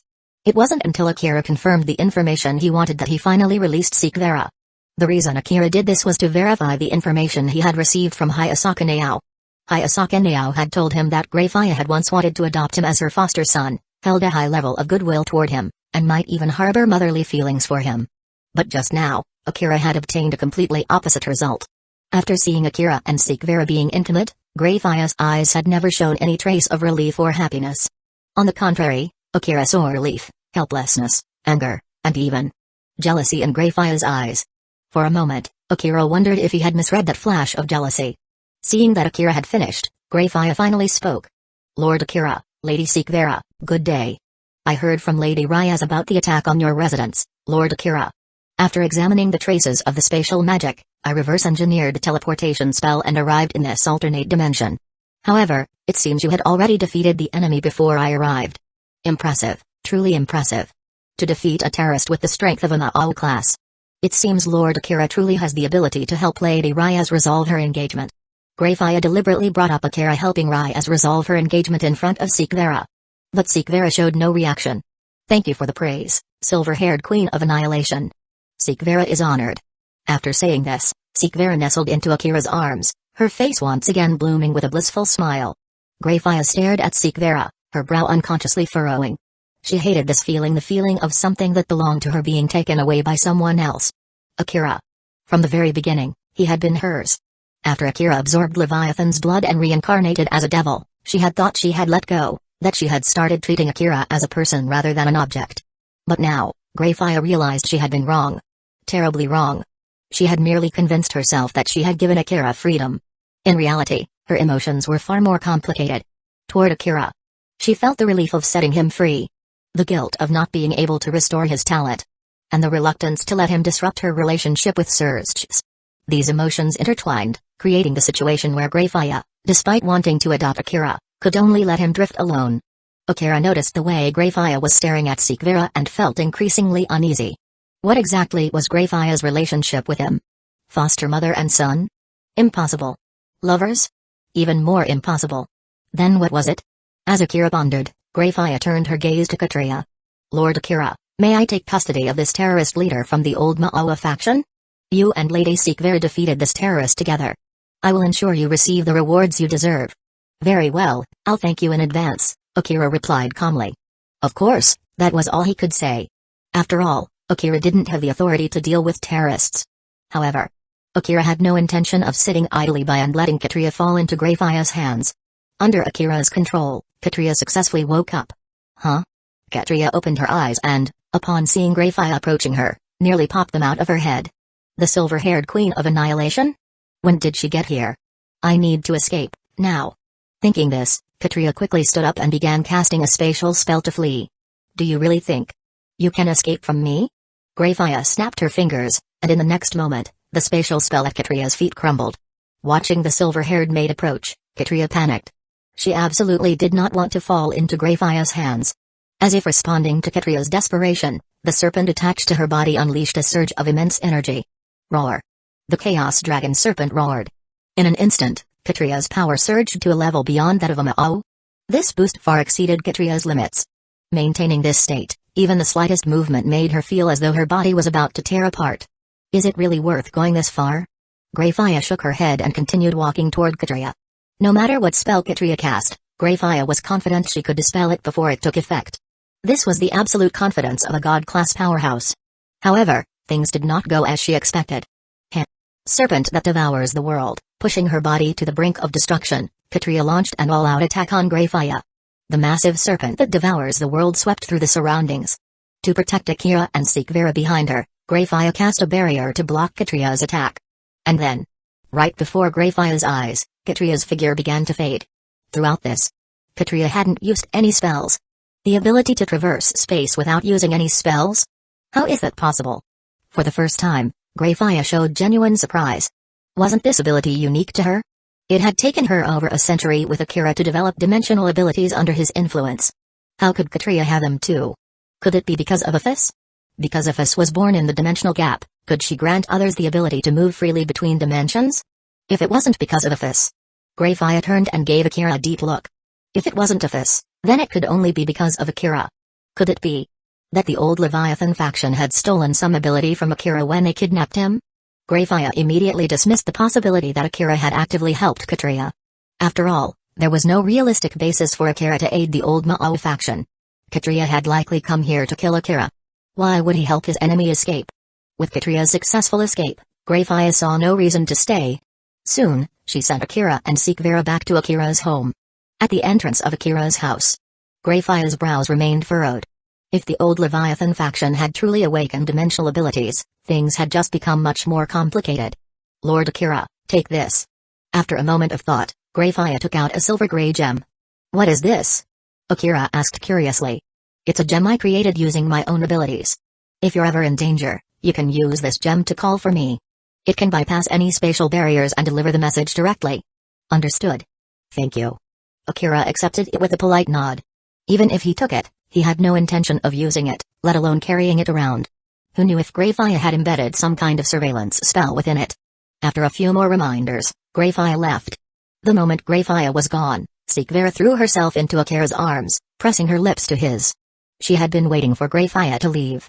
That woman was such an eyesore. Why did she have to stick around and play the third wheel? Once again feeling Akira's presence, Vera was intoxicated, completely absorbed. She didn't even notice when Akira led her back to the bedroom. All she knew was that she didn't want to be apart from him. Removing her glasses, Vera's world became entirely different. The rational, cold demon princess transformed into an emotional, love-struck girl. A girl in love is blind, reckless, and uncontrollable. Moreover, when she had kissed Akira earlier, Vera's body had already been infused with the power of a high-dimensional succubus. In the bedroom, Akira and the princess of the Agars family were tightly intertwined. Ding! Detected energy absorption. High-dimensional succubus bloodline activated. Ding! Congratulations, host has obtained pure blood Agars demon bloodline. Host level increased by 20. Current level, 129. Meteor high-class devil. Crack, crack, crack aches and tingles spread through Vera's body, causing her to stretch slightly, her bones making soft cracking sounds. The black stockings of the underworld princess lay beside Akira, the toes within them constantly flexing and curling. Her toes clenched slightly as Vera instinctively hugged the boy in front of her, her smile filled with joy and a hint of infatuation. How much time had passed? Vera's crimson eyes suddenly widened, her toes nearly tearing through the stockings. Whoosh! At the same time, Vera's demon wings unfurled. Under the moonlight, her wings were smooth and radiant, like black jade. Chapter 41, Giant Robot Mode. As Akira savored the taste of the underworld princess, he soon heard the system notification. Ding! Congratulations, host, for completing the check-in mission. Check-in level, silver. Check-in type, stage event. Check-in event, stealing the fiancé. Stage 3, congratulations, host, for obtaining the reward, balance breaker, giant robot mode, balance breaker, giant robot mode. In the original storyline, Sai Hayauji temporarily merged with the Red Dragon Emperor, transforming into a giant hundreds of meters tall. The giant robot mode has a similar effect. By absorbing the surrounding natural energy, the host can transform into a massive robot with immense destructive power. While the energy level does not ascend to the next tier, it maximizes destructive and defensive capabilities, allowing the host to overcome stronger opponents. Note: upon obtaining Giant Robot mode, the boosted gear automatically awakens the Dragon Steel Chariot mode, significantly enhancing attack and defense for a short period. Even after hearing the system notification, Akira had no time to think. His mind was occupied with one thought: high-class demons are truly high-class demons. Their stamina and physical prowess are astonishing. The next morning, Vera woke up, feeling Akira still intimately connected to her. She felt a moment of confusion. However, after just a few glances at Akira and sensing his movements within her, all her doubts vanished. She actively embraced him. Vera's actions roused Akira from his sleep. The two locked eyes. Vera, I need to take a day off, Akira said. Okay. Vera, of course, understood what Akira meant. She lowered her head, blushing, and nodded shyly. With their agreement, the second round began. To defeat Vera, Akira had to give it his all. After all, high-class demons were truly formidable. Although he could defeat them, his own strength was still that of a mid-class demon. While his attributes were exceptional among mid-class demons, they weren't enough to challenge higher tiers. Thus, Akira resorted to special measures. Can't handle Vera without using sacred gears? Then use them. Not just one, but two. Boosted gear to amplify himself. Divine dividing to weaken his opponent. Giant Robot mode to enhance defense and destructive power. Gyarados, use Hydro Pump on Cloyster. Qua Academy. Ryaz and Suna were welcoming new guests. The other two mid-class demons in Qua Town are busy today, so they've taken the day off, Ryaz said. If you have any matters, you can tell me directly, and I'll relay them. Ryaz crossed her legs, her gaze fixed on the two girls in white robes standing before her.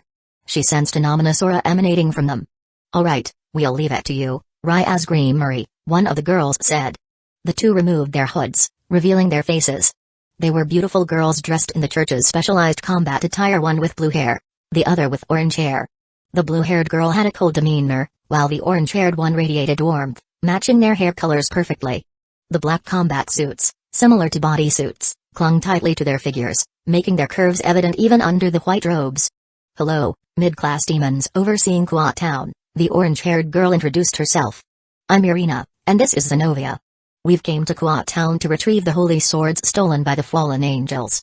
Before we begin our mission, we wanted to inform you to avoid unnecessary conflicts with demons. That's reasonable, Ryaz replied. But are just the two of you enough to retrieve the holy swords? The fallen angels who stole them must be at least high class, possibly even the AU level. Zenobia, the blue-haired girl, narrowed her eyes. Whether we can complete the mission or not is none of your concern. We've fulfilled our duty by informing you. Let's go, Irina. Wait for me, Zenobia. Irina called out, quickly following her companion.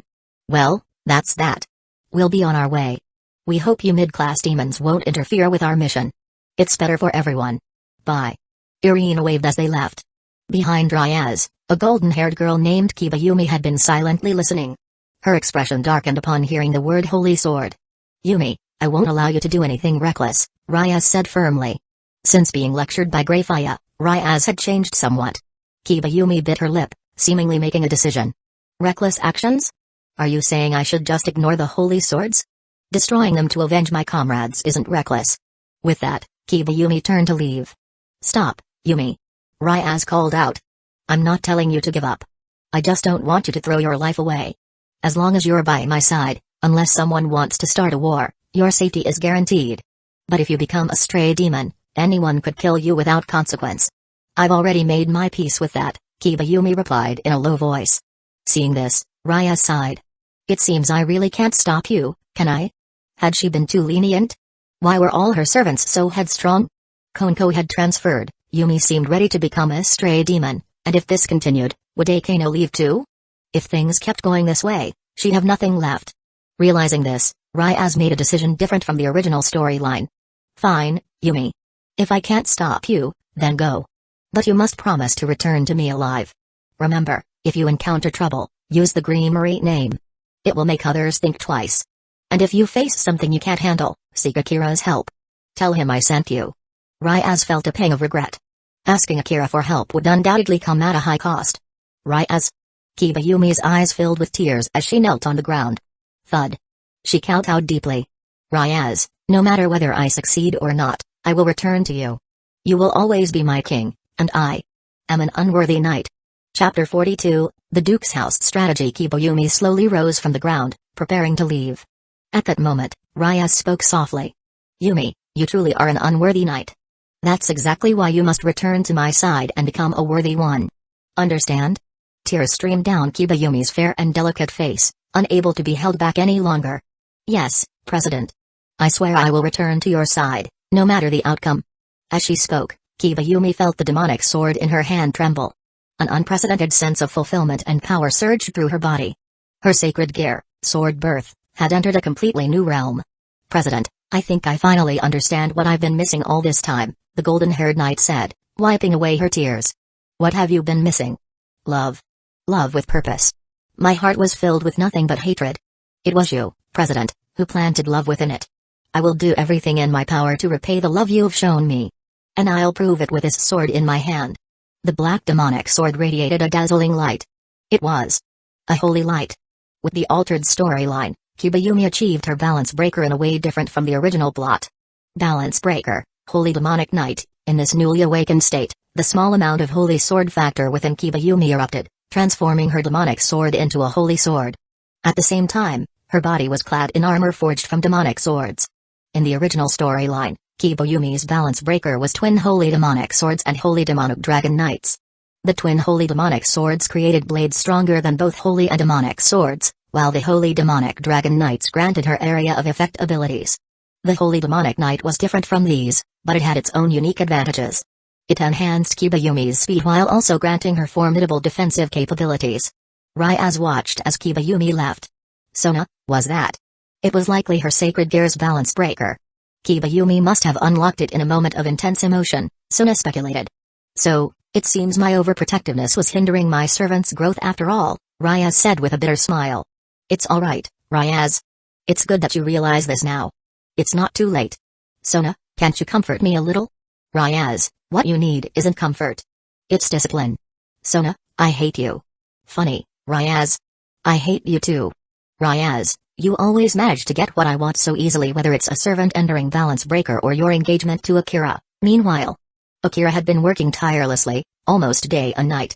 On the morning of the third day, Akira woke up to the sound of the system notification.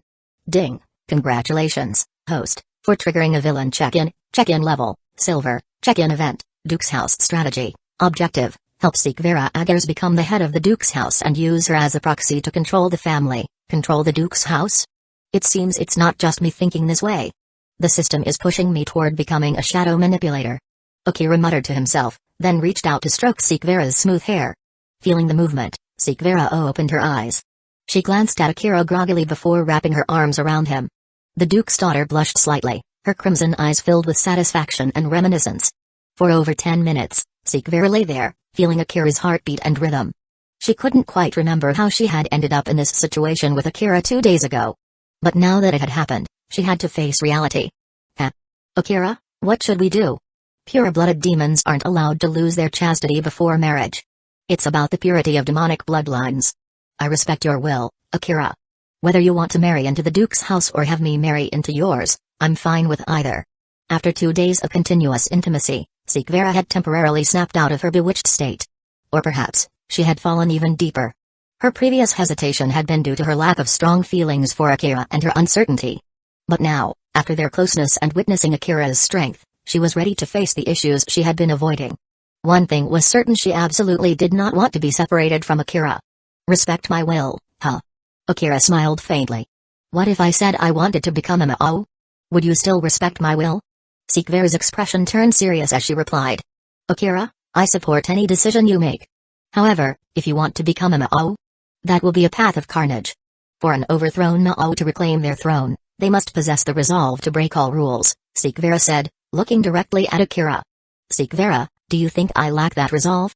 Akira countered. Of course not. Over these past few days, you've shown me your resolve quite thoroughly. Seek Vera gently touched her slightly swollen abdomen.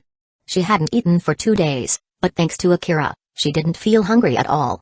Seek Vera, I want to become a Mao not for the sake of the Leviathan bloodline, but for myself. I know, Akira. You're someone with strong convictions. But the people of the underworld won't see it that way.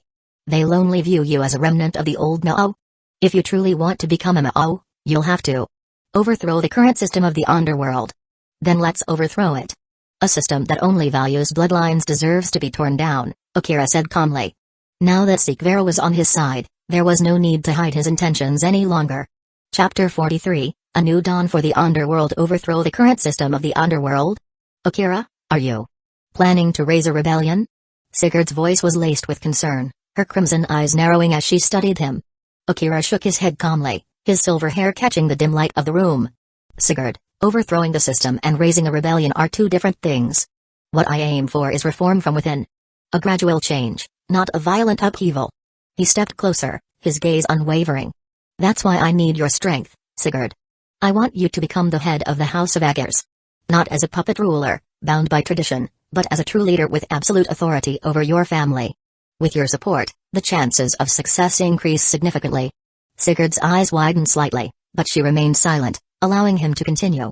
If I can dismantle the current system and rise as a new demon king, even our arranged marriage can be resolved. In a new era, the old rules of the underworld will be cast aside like relics of the past. With that, Akira pulled out an ancient parchment, its surface filled with detailed plans and strategies for reforming the underworld. He handed it to Sigurd, who took it carefully, her fingers tracing the intricate writing. As she read, her expression shifted from curiosity to awe. The parchment outlined a series of radical reforms, revising the promotion system, reducing the emphasis on pure bloodlines and increasing the weight of merit and contributions. Investing in scientific research, allocating resources to advance technology and innovation. Inclusion of hybrid and reincarnated demons, allowing those with mixed heritage or sacred gear to rise to higher positions. Establishing educational institutions, creating schools to help even low-ranking demons unlock their potential. Developing specialized curricula, ensuring education reaches even the most remote corners of the underworld. Sigurd closed the parchment, her heart racing. So this is your vision. Akira, you're not just challenging the system, you're aiming to rebuild it entirely. She understood now. By empowering those overlooked by the current hierarchy, Akira would create a new class of leaders loyal to his cause. These individuals would help him dismantle the old order and usher in a new era for the underworld. But such changes would not come easily. The old guard, bound by centuries of tradition, would resist fiercely. Yet, Sigurd could see the potential in Akira's plan. It was a revolution not just of power, but of ideology. Akira, she said, placing a hand over her heart, I will stand by you. Together, we will build a new future for the underworld. Akira smiled, pulling her into a gentle embrace. Thank you, Sigurd. Your support means everything to me. Sigurd rested her head against his chest, a soft smile playing on her lips. You don't need to thank me, Akira. We're in this together. Later, as they sat together, Akira brought up another topic. Sigurd, I remember you have an interest in technology, don't you? She nodded, curiosity sparking in her eyes. Yes, why do you ask? Then let me give you a gift, Akira said, his tone playful yet sincere. The divine dividing. Sigurd's eyes widened in shock. The divine dividing? But Akira, that's one of your most powerful sacred gears. I can't accept that. Akira chuckled. Don't worry, I'm not giving it away entirely. My sacred gear has evolved. I can share its power with those I've formed a deep connection with. As long as we don't exceed its limits, we can both wield it. Sigurd's cheeks flushed slightly as she realized the implication of his words. Akira, you're incorrigible. Despite her teasing, she couldn't hide her excitement. The idea of wielding such power was thrilling, and Akira's willingness to share it with her only deepened her admiration for him. The next morning, after days of intense discussions and planning, Sigurd finally rose from bed, her energy renewed. She headed to the kitchen, determined to prepare a special breakfast for Akira. When Akira entered the dining room, he was greeted by an extravagant spread. Sigurd gestured proudly to the dishes. This is tiger tendon from an upper-class demon beast, ginseng soup made from 1,000-year-old roots, and turtle soup brewed with rare herbs. Oh, and this is a salad made from enhanced maca root. Akira raised an eyebrow, a wry smile forming on his lips. Sigurd, are you trying to say I need strengthening? Sigurd smirked, her tone playful. Consider it a precaution, Akira. After all, we have a long journey ahead. Though slightly embarrassed, Akira decided to play along. He ate heartily, knowing full well that his demonic heritage and sacred gear ensured his stamina was far beyond ordinary limits. Still, he appreciated her thoughtfulness. After breakfast, Akira presented Sigurd with 3 small, ornate bottles. These are Phoenix tears, he explained. They'll help restore your energy and enhance your abilities. Sigurd tilted her head, a mischievous glint in her eyes. Phoenix tears? Do they also improve certain other aspects? Akira sighed, though his smile betrayed his amusement. Sigurd, must you always steer the conversation in that direction? She laughed softly. Well, it's your fault for making me this way, Akira. He couldn't argue with that. Over the past few days, their bond had deepened, and Akira had learned much from Sigurd, both in terms of strategy and personal growth. Now, with her unwavering support, he felt ready to take the next step in his quest to reshape the underworld. Chapter 44, Restoring Aguman's Foundation. Aguman, the day has finally come. Akira handed 3 small vials to Aguman, who held them with trembling claws. Tears streamed down her face as she looked at him with gratitude. Akira, thank you for never giving up on me. It was Akira who had fed her data when she was weak. It was Akira who had generously given her the precious phoenix tears. It was Akira who had gone to great lengths to gather the materials she needed to evolve. Without Akira, she would have remained a low-level monster forever. Wiping away her tears, Aguman handed 1 vial back to Akira. Akira, my absorption ability has improved. I think 2 vials will be enough. Akira shook his head. Keep them. A single phoenix tear is nothing to me. He truly didn't mind. After his time with Vera, his strength had increased significantly, and his ability to purify phoenix tears had improved as well. With Aya now his servant, her healing abilities in balance breaker mode were akin to a living phoenix tear. Between his purification skills and Aya's powers, phoenix tears were no longer a rare commodity for him. Alright, Akira. I'll take them. Aguman didn't argue. After all, she belonged to Akira entirely. Becoming stronger and being more useful to him was the best way she could repay his kindness. Crack. Aguman crushed the 2 vials in her claws, releasing the phoenix blood within. The liquid splashed onto her body, and a brilliant white light erupted, filling the room with a sacred glow. This isn't the light of evolution. This is holy light? Akira was stunned. Aguman's sacred attributes were far stronger than he had anticipated. Could this mean a branching evolution?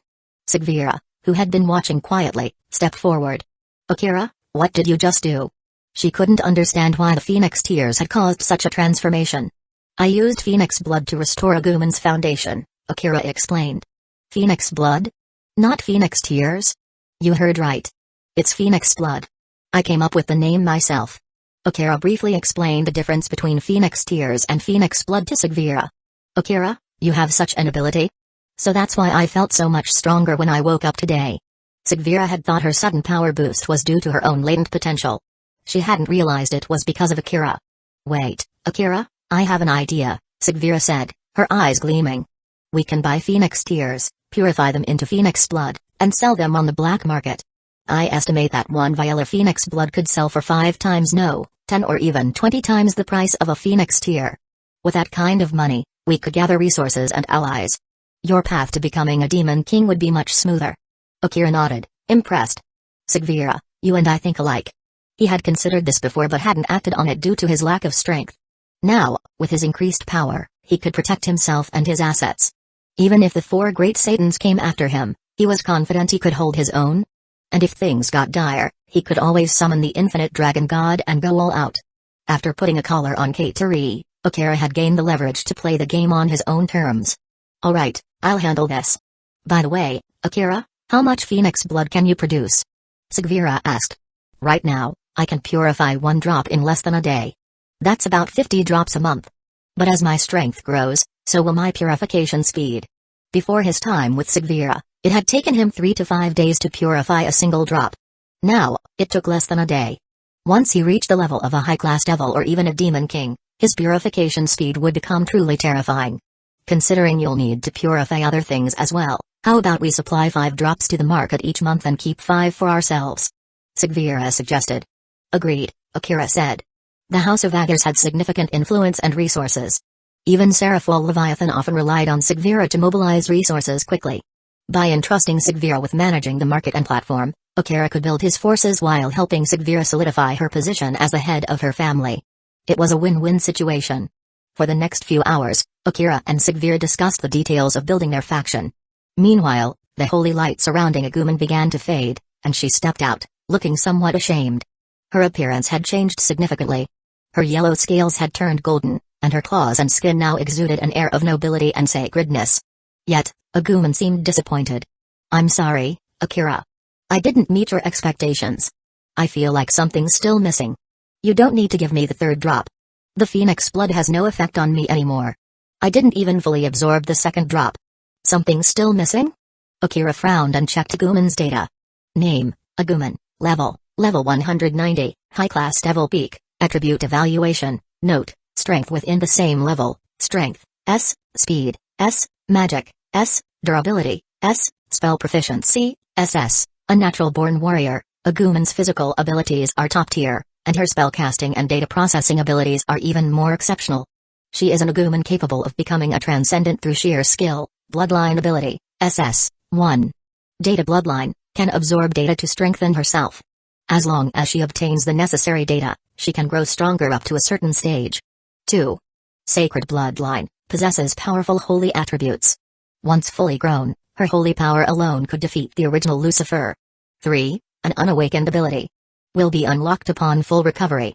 Overall evaluation, S+ high-class devil, final assessment, a prodigious Aguman with limitless potential. Her foundation has been largely restored, with only one final barrier remaining. Once broken, she will soar to unimaginable heights.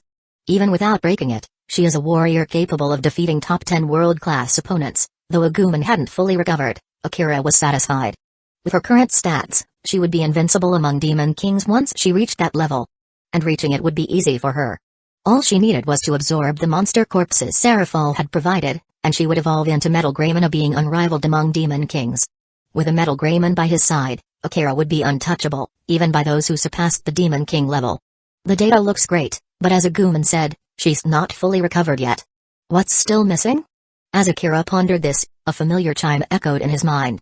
System notification, new quest available, Chapter 45, The Holy Grail Seizure, answering Sakura's call, ding, host's main companion, Aguman, has successfully evolved. Aguman's foundation recovery rate has increased to 90%.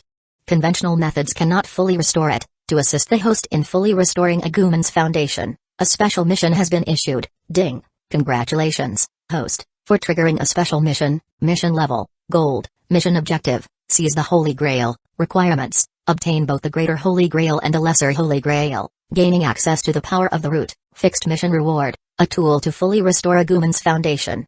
Aguman will also evolve into a higher form, the Holy Grail. Both the Greater and Lesser Holy Grails? This doesn't seem like something from my current world, Akira muttered to himself. In the high school DxD universe, there were several Holy Grails, but none were divided into Greater and Lesser. This could only mean one thing: he would have to travel to another world to complete this mission. However, traveling between worlds required immense power, at least on the level of a super devil or a god. And it couldn't be a temporary boost from his balance breaker, as the constant energy drain during interdimensional travel would be too much to sustain. Just as Akira finished his thoughts, another notification popped up.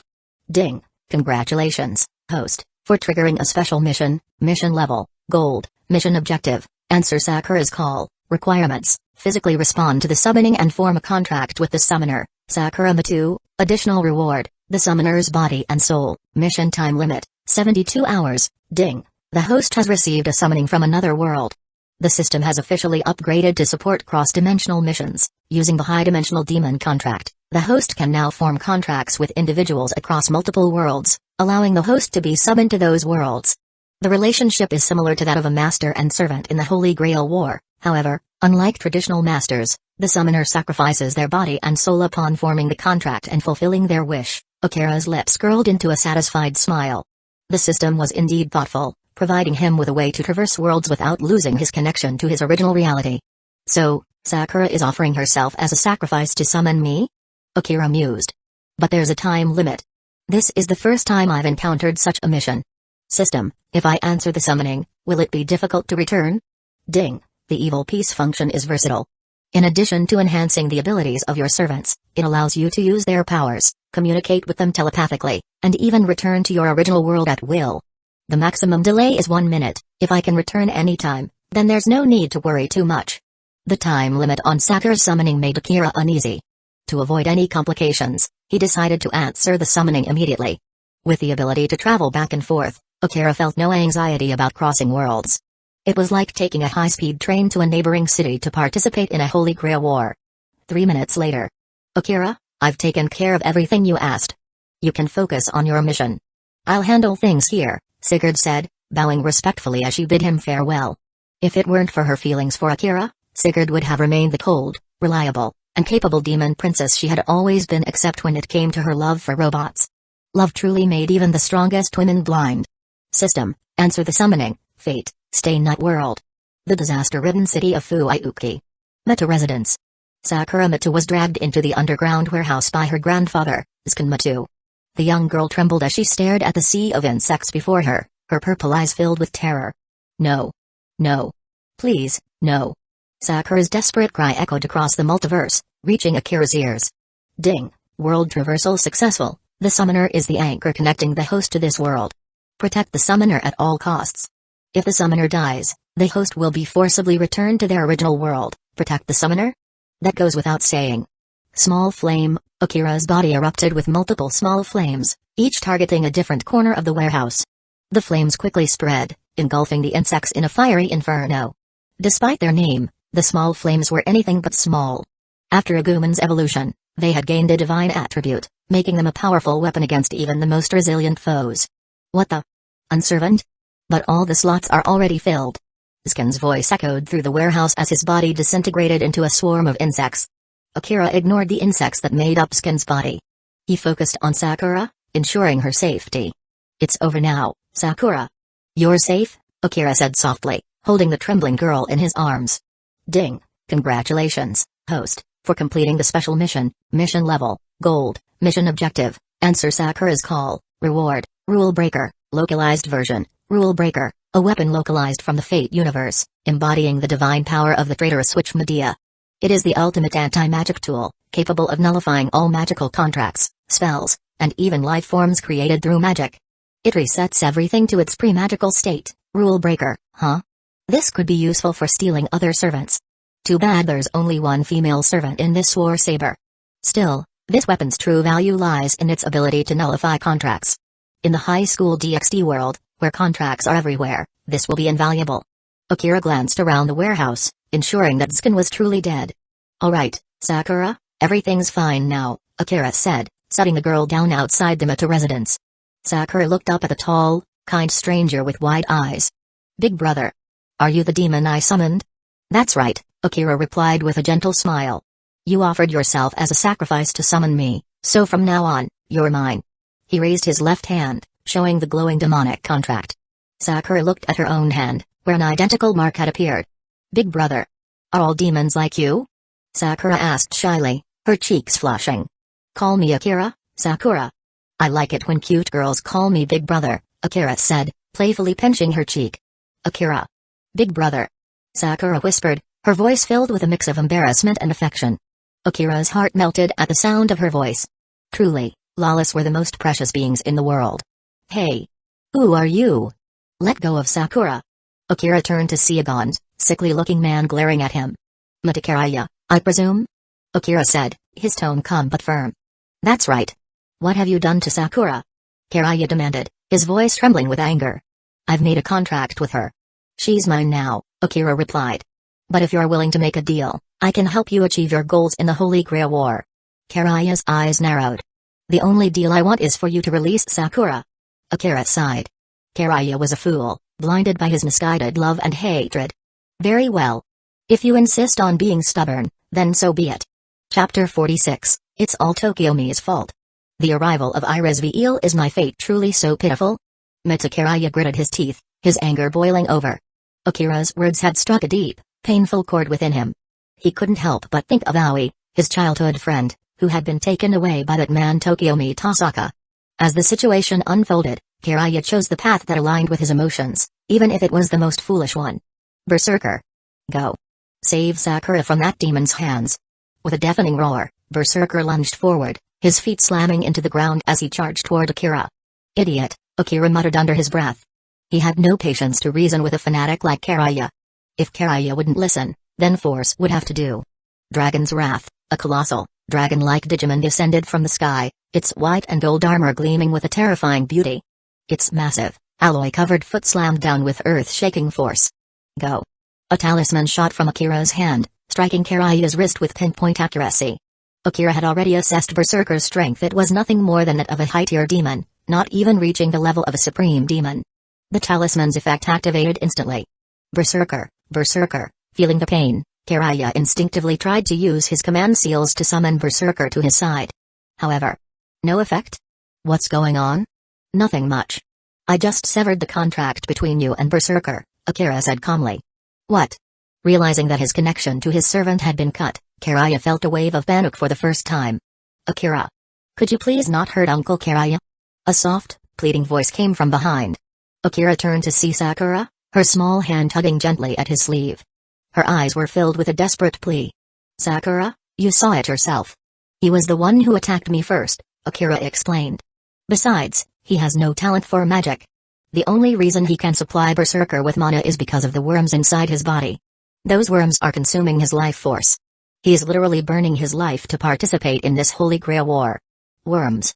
Akira's words brought back dark memories for Sakura. She shuddered as she recalled the horrors of the Mita family's basement. Akira stepped closer to Kiraya, his foot pressing down on the man's chest. Mita Kiraya, you've seen Sakura's situation for yourself. You're nothing but a failure. Without me, you can only watch as Sakura is thrown into that pit of worms. But, considering you joined this war for her sake, I'll give you a chance. What kind of chance? Kiraya asked, his voice trembling. Find alongside Sakura in the Holy Grail War. Take down Tokyomi Tasaka. Akira's smile was deceptively kind as he spoke. If you agree, I'll not only return Berserker to you, but I'll also remove the worms from your body and restore your health. What's the catch?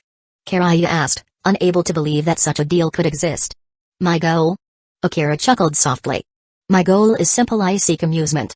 With that, Akira extended his hand, and a small, sacred flame entered Kiraya's body. The holy flame burned through Kiraya's body, destroying the worms that had infested him. The remaining worms fled in terror as the sacred fire purged them. As Akira controlled the flame, he used his other hand to create green orbs of healing energy. Mother's smile, activated, and within seconds, Kiraya's body was fully restored. Is it really over? Kiraya asked, flexing his hands in disbelief. Not entirely. I've healed your body, but your magical circuits are still damaged, Akira reminded him. Even so, this is more than enough. Thank you. Kiraya muttered, his gratitude mixed with awkwardness. Don't thank me yet. Remember, there are conditions to this, Akira said with a smile. Alright, what do you want me to do? Kill servants? Or masters? Kiraya knew his value lay in his ability to fight. There's only one Holy Grail, and only one winner. As for the order in which we eliminate the servants, that's up to me. So, I just follow your lead? Exactly. Akira knew exactly who Kiraya wanted to target, the man who had caused all this suffering, Tokyomi Tasaka. Soon, with Akira's help, Kiraya re-established his contract with Berserker. Thank you, Akira. I'll give my life to help Sakura win this Holy Grail war. Kiraya declared, his loyalty unwavering. But Akira shook his head. No need to go that far. I'll even provide you with a potion to restore your life force, allowing you to use it as mana. Akira explained that while such potions were rare in the world of fate, they were abundant in the DxD universe. For someone like Kiraya, who had no natural magical ability, a single potion designed for low-tier demons would suffice. Alright. If that's the case, then I'm ready. Kiraya's spirits were lifted. With their plans set, Kiraya prepared to leave. Akira, I'll take my leave now. Sakura is in your hands. Of course. Even if you die, Sakura will be safe with me. Sakura was the foundation of Akira's existence in this world, and he would protect her at all costs. Good. That's all I need to hear. Kiraya took one last look at Sakura before turning to leave. He had a score to settle with the man who had caused all this tragedy, Tokyomi Tasaka. As Kiraya left, Akira watched him go. He knew exactly what Kiraya was planning. Akira. Thank you for saving Uncle Kiraya, Sakura said softly, hugging Akira. Sakura, I'm a demon. Protecting my contractor is the same as protecting my own interests. Having a contractor as adorable as you is a blessing. Akira gently patted Sakura's black hair. In his memories, Sakura had purple hair, but her current black hair symbolized that she hadn't yet suffered the horrors of the Mita family. As Akira pondered his next move, a system notification chimed in his mind. Ding! Congratulations, host, for triggering a villain quest. Quest level, purple, quest. A good servant should have multiple contractors. Requirement, find more contractors to supply you with mana, allowing you to unleash your full power. Ding! Congratulations, host, for triggering a villain quest. Quest level, gold, quest. The Great Demon King of the Holy Grail War. Requirement, ensure that all servants in the Holy Grail War are eliminated because of you. Find new contractors, huh? Akira mused. Sakura, How about I find you a new friend? Akira asked with a smile. Eh? Really? Sakura's eyes widened in surprise. Of course. But you'll have to get along with her, okay? Akira gently patted Sakura's head. A soft, innocent lily like her was a treasure. The next day, at the airport, Iris Viel von Insbern and Saber stepped off the plane. Iris Viel, with her striking white hat and boots, exuded an air of elegance. Her black leggings accentuated her legs, and even her casual sweater couldn't hide her alluring figure. Beside her, Saber, in her formal black suit, remained ever vigilant, her golden hair catching the light. The two women attracted many glances as they walked through the airport. But suddenly, Iris Viel collapsed to her knees, clutching her chest. Iris Viel. What's wrong? Is it an enemy attack? Saber immediately summoned her armor and sword, scanning the area. No. It's not that. Iris Viel gasped, sweat pouring down her face. Saber, could you hand me my phone? Of course. Saber quickly retrieved the phone and handed it to Iris Viel. Garrett Sugu. Have you heard anything from the Insbern family recently? Iris Viel. Why do you ask? Just answer me. Have you heard anything or not? Chapter 47, The Battle of Two Girls for Their Dad. Iris Viel. Did you feel something? Garrett Sugumiya's voice was as calm as ever, or rather, as cold as ever. That icy tone sent a chill down Iris Viel's spine. Garrett Sugu, if you're asking me that, does it mean something really happened to Ilya? Iris Viel's red eyes were filled with pain. After a few seconds of silence, Garrett Sugu reluctantly replied. Iris Viel, you're not wrong. Yesterday, the Insbern castle was attacked. All communications, whether electronic or magical, were cut off. Upon hearing this news, Iris Viel fell silent. She simply pressed her hand against her chest, letting her tears flow freely. Garrett Sugu could sense Iris Viel's distress, but he remained composed. Iris Viel, the situation with the Insberns was unexpected. However, we can't let anything distract us. We must win the Holy Grail War. I know, Garrett Sugu. Iris Viel wiped her tears, her voice hoarse. Click. After hanging up the phone, Iris Viel looked up at the sky, trying to hold back her tears. Ilya. Iris Viel whispered her daughter's name. The reason she felt such pain was because her connection to Ilya, who was also a vessel for the Holy Grail, had been severed. And that could only mean one thing: death. Meanwhile, Akira had just finished dealing with the Insbern situation when he received a message from Asia. We have visitors? Alright, I'll be right there, Ilya, you and Sakura stay in the mansion. There are protective barriers here, and if anything happens, you can contact me through the mark I left on you. Okay, I understand, Akira. Ilya replied obediently. Ilya, I told you before, don't call me brother. Call me dad, Akira corrected her. Akira, if you want to be Ilya's dad, you'll need mom's permission first, Ilya stuck out her tongue playfully. Alright. If mom agrees, then mom agrees. You little devil, are you that eager for me to save your mom? I always keep my promises. You can rest assured, Akira said, pinching Ilya's nose gently. Akira, if Ilya doesn't want to call you dad, I will. Sakura suddenly hugged Akira, making a bold declaration. Huh? Akira raised an eyebrow. Eh? Ilya tilted her head, surprised. Was this something worth competing over? Alright, Sakura, whether you call me dad or brother, it's up to you, Akira patted Sakura's head, comforting the two lawless before setting off. Akira's departure didn't end the daddy debate between the two girls. Ilya was the first to speak up. Sakura. What are you doing? Akira never asked you to call him dad. Ilya. If you don't want to call him dad, what's wrong with me doing it? Sakura shot back without backing down. You're just a sneaky cat. Ilya. You're one to talk.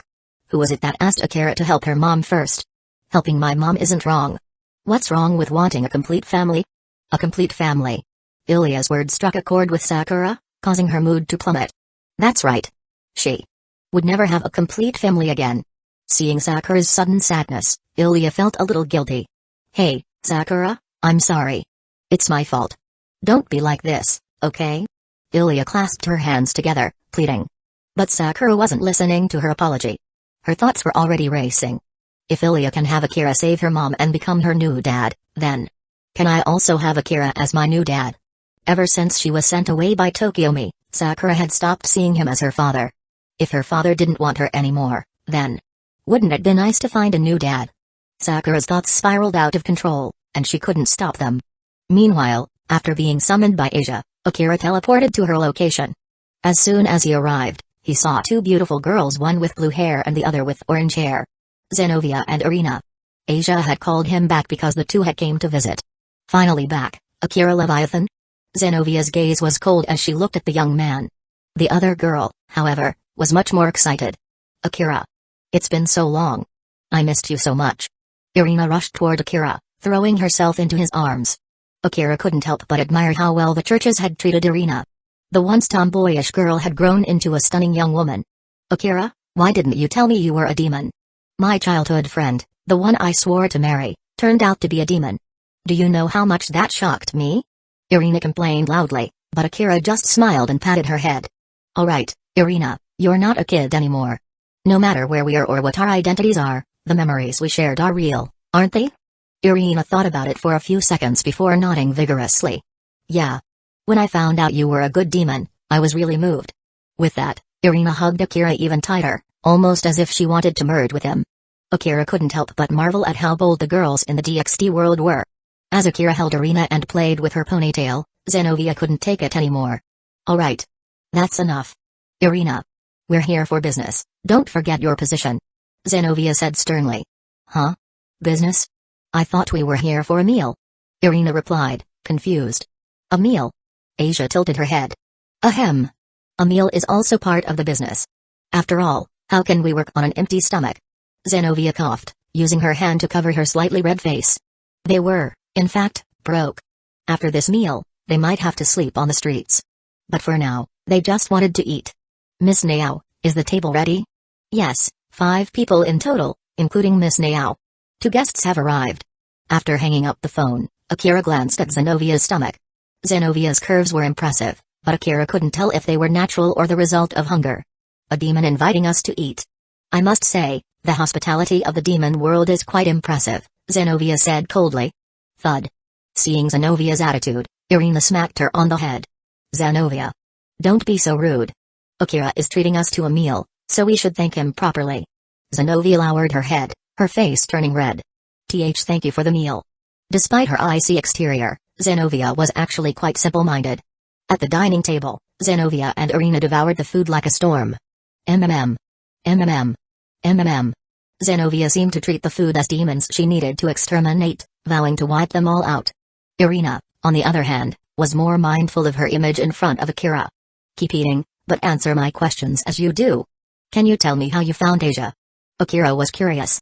He and Asia lived in different places, so if they were looking for him, shouldn't they have gone to his house? Oh, that's easy, Irina said between bites. Akira, didn't you take in a lot of former nuns from the church? Yeah, I took in quite a few. That's how we found you. The church had placed tracking marks on some of the more important nuns, like Asia. After some incidents, the church started monitoring certain nuns more closely. This time, Sister Griselda activated the mark on Asia to find her location. To find me? Did Griselda have any instructions for you? Akira raised an eyebrow. Griselda was an acquaintance of his. Akira, from the way you're talking, do you know Sister Griselda? You could say we're acquaintances. Sister Griselda, one of the top 5 female exorcists in the church, the Queen of Hearts under the Archangel Gabriel, and one of the strongest beings at the Ma'au level. When Akira had intercepted the nuns from Diodora's hands, he had crossed paths with Griselda. After a conversation, she had allowed him to keep the nuns, respecting their wishes to stay with him. Akira, it's good that you know Sister Griselda, Irina sighed in relief. Aside from the Holy Sword retrieval mission, Sister Griselda also gave us a mission to retrieve the nuns. Please hand over the nuns, Akira, and let them return to the church. Irina made the request directly, not treating herself as an outsider. Griselda wants me to hand over the nuns? Akira frowned. What a joke. She was the one who allowed the nuns to stay with him in the first place. Now she wants them back?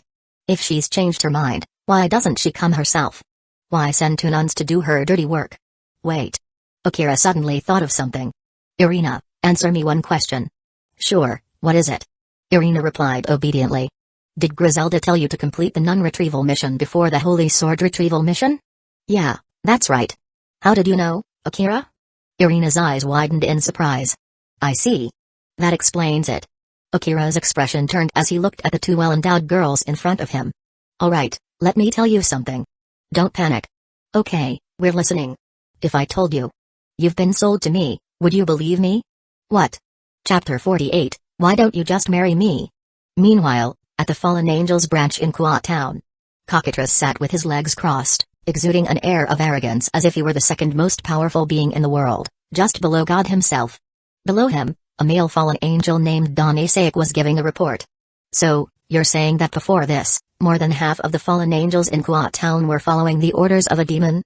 Yes, that's correct. It seems that for the sake of his sacred gear research, Azazel had the fallen angels act as dogs for the demons. Cockatrice, a fundamentalist who believed in the supremacy of the fallen angels and a warmonger at heart, couldn't help but sneer. Azazel, you've really outdone yourself this time. Using fallen angels as tools for demons. How far have we fallen?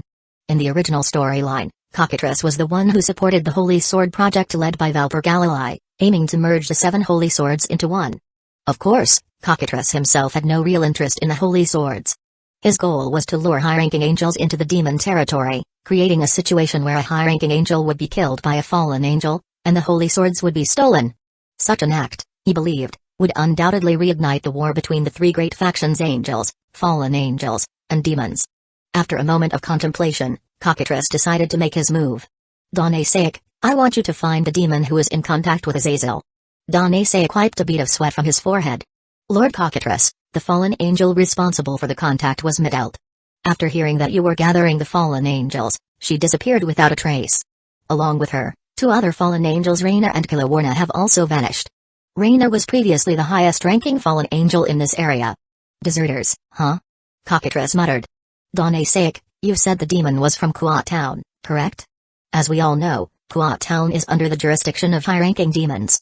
Stray demons are not allowed to roam freely in the area. This means that the demon who made the deal with Azazel is either a high-ranking demon or a servant of one. If I can take control of Kuat Academy, I believe everything will become clear. Cockatrice smirked. Coincidentally, the final testing ground for Valper's Holy Sword project was also in Kuat Town. He could kill 2 birds with 1 stone. Meanwhile, at Akira's home, Irina was saying her goodbyes to Akira. Akira, we're off to complete the Holy Sword mission. Take care of yourself. More than me, it's you who needs to be careful, Akira said with a sigh. I've already told you, you 2 stand no chance against a 10-winged fallen angel. The mission to retrieve the Holy Swords is impossible for you. Sister Griselda gave you this mission with the intention of having you become my servants. That way, at least you'll survive. Akira Leviathan. Don't slander Sister Griselda. She would never do such a thing. Zenobia snapped, her voice cold. In her heart, Griselda was like a saint, almost a mother figure. She couldn't allow Akira to tarnish her image. Alright. Please forgive Zenobia, Akira. She's just an idiot, Irina said, trying to smooth things over. We'll contact Sister Griselda first. If what you said is true. Akira, you have to save a night piece for me. I've always wanted to be your knight. Thanks to Akira's influence, Irina's faith wasn't as strong as in the original timeline. She could even say something as outrageous as wanting to become a demon's knight. Irina, if you encounter any danger, remember to use the piece I gave you to contact me, Akira reminded her. Got it. Akira, we're off now.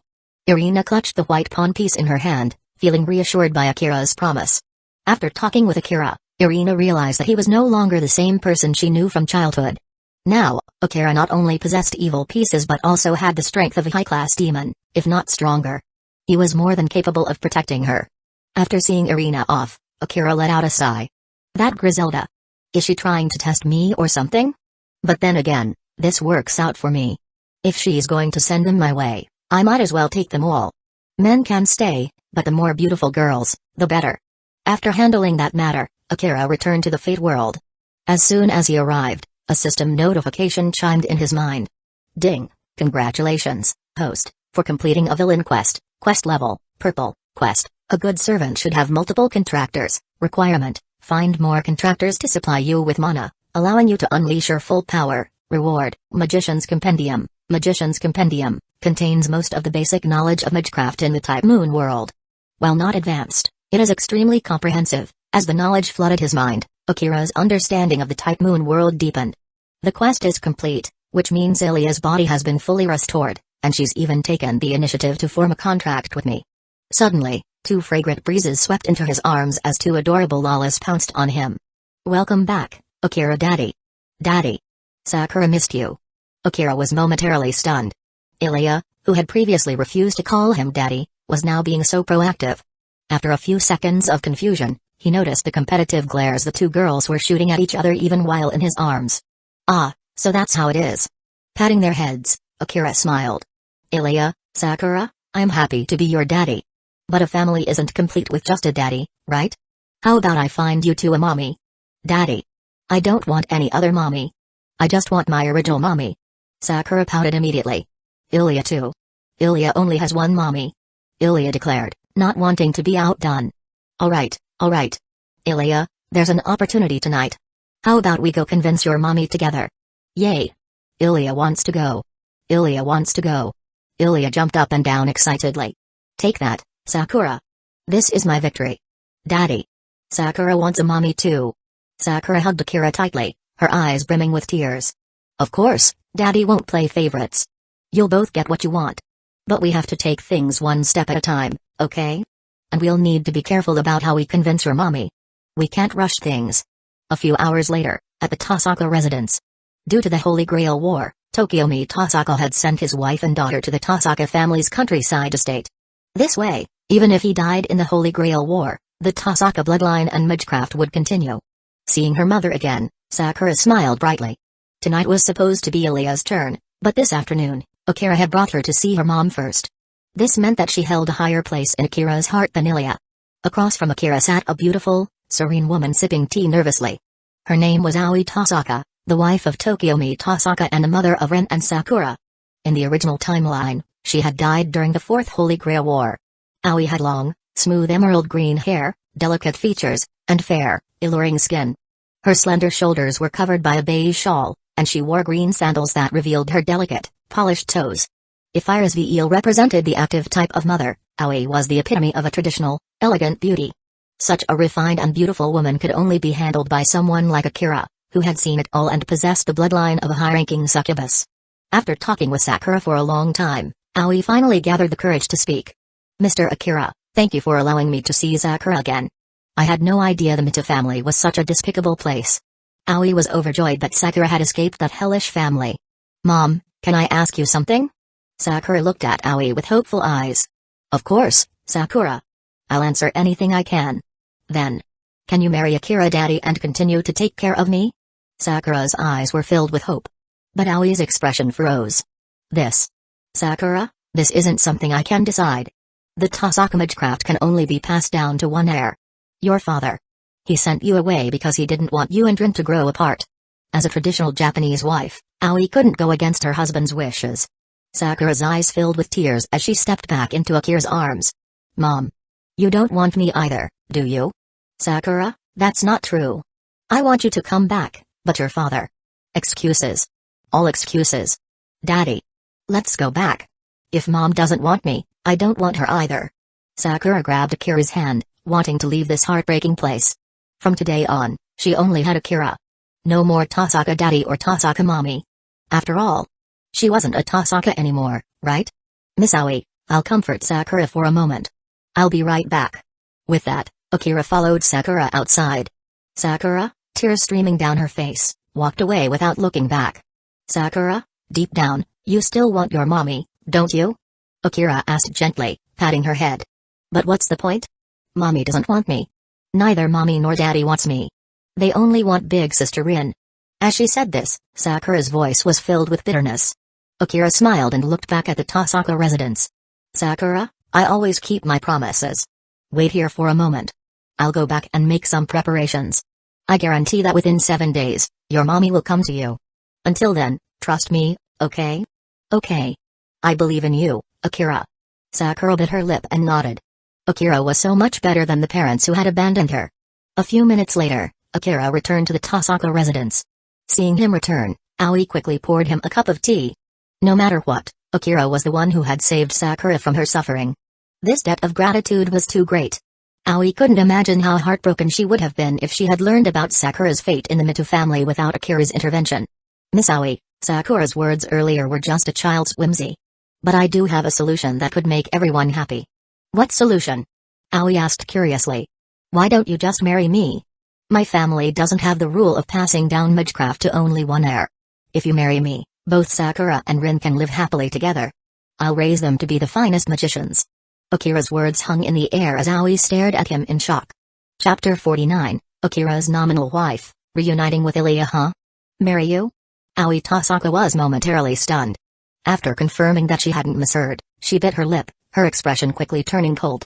Mr. Akira, please don't joke about such things with a married woman. Well, it's just a proposal. If you don't accept it, I have another suggestion, Akira said with a shrug.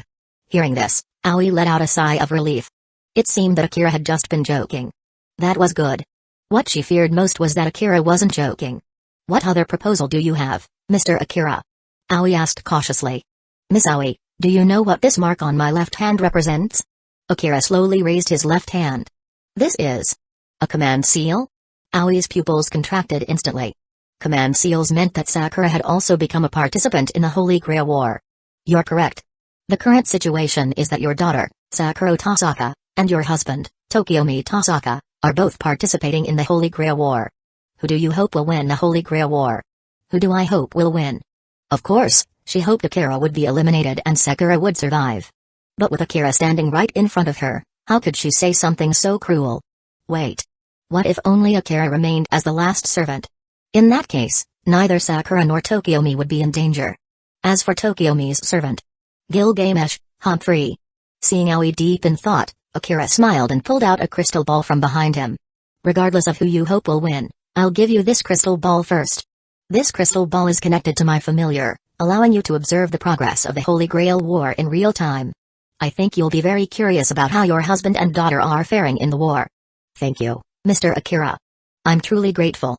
Aoi held the crystal ball, her eyes filled with gratitude. Feeling emboldened by Akira's kindness, Aoi gathered her courage. People always tend to make more requests of those who are kind. Mr. Akira, I also have a proposal.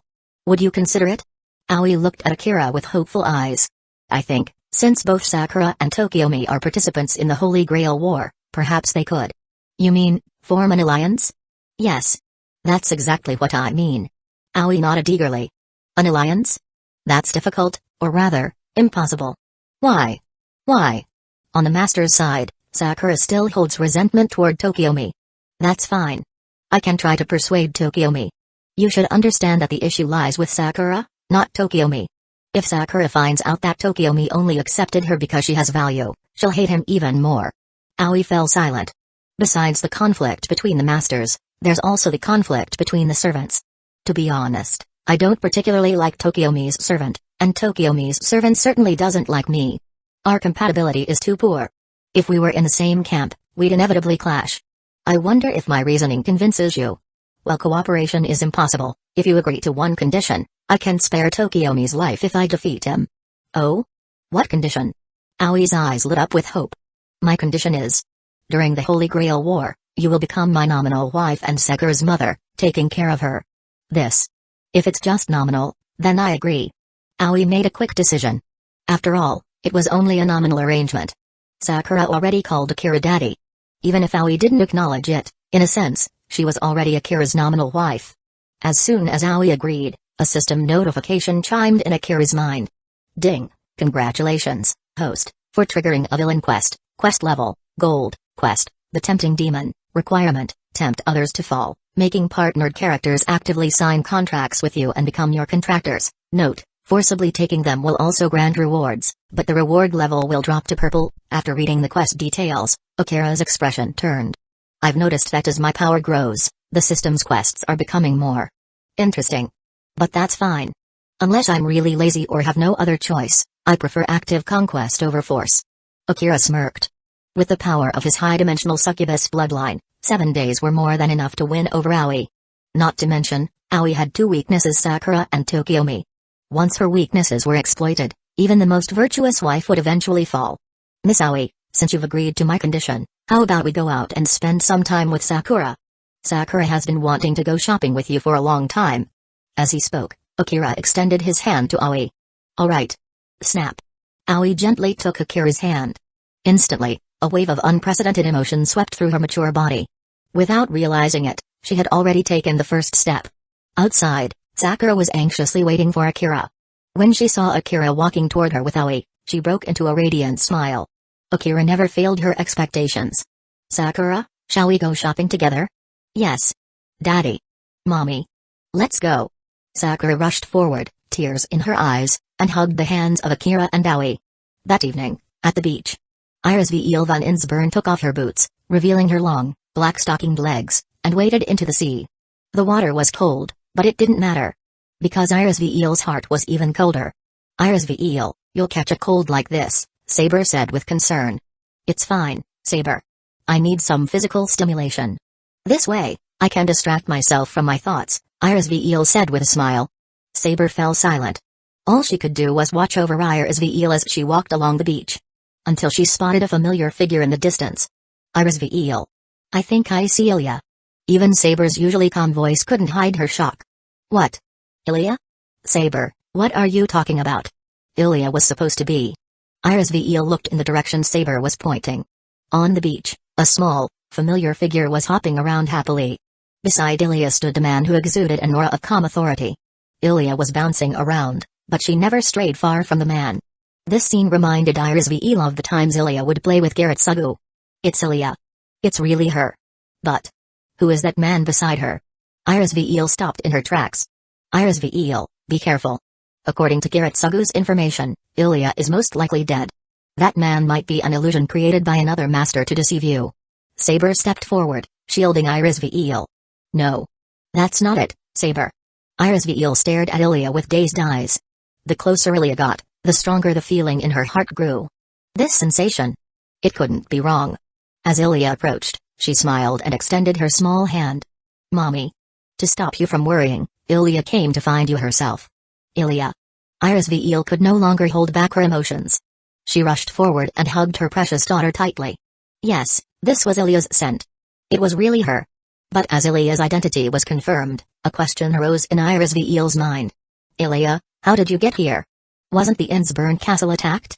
Yes, the Insburn castle was attacked. To be precise, it was attacked by someone who wanted to save me, Akira. You? Who are you? Saber's gaze sharpened as she pulled Iris Viel back. Alright, Akira, don't scare Mommy, Ilya said, tugging at Akira's hand to prevent him from making the situation worse. Mommy, Akira just took over the Insburn castle.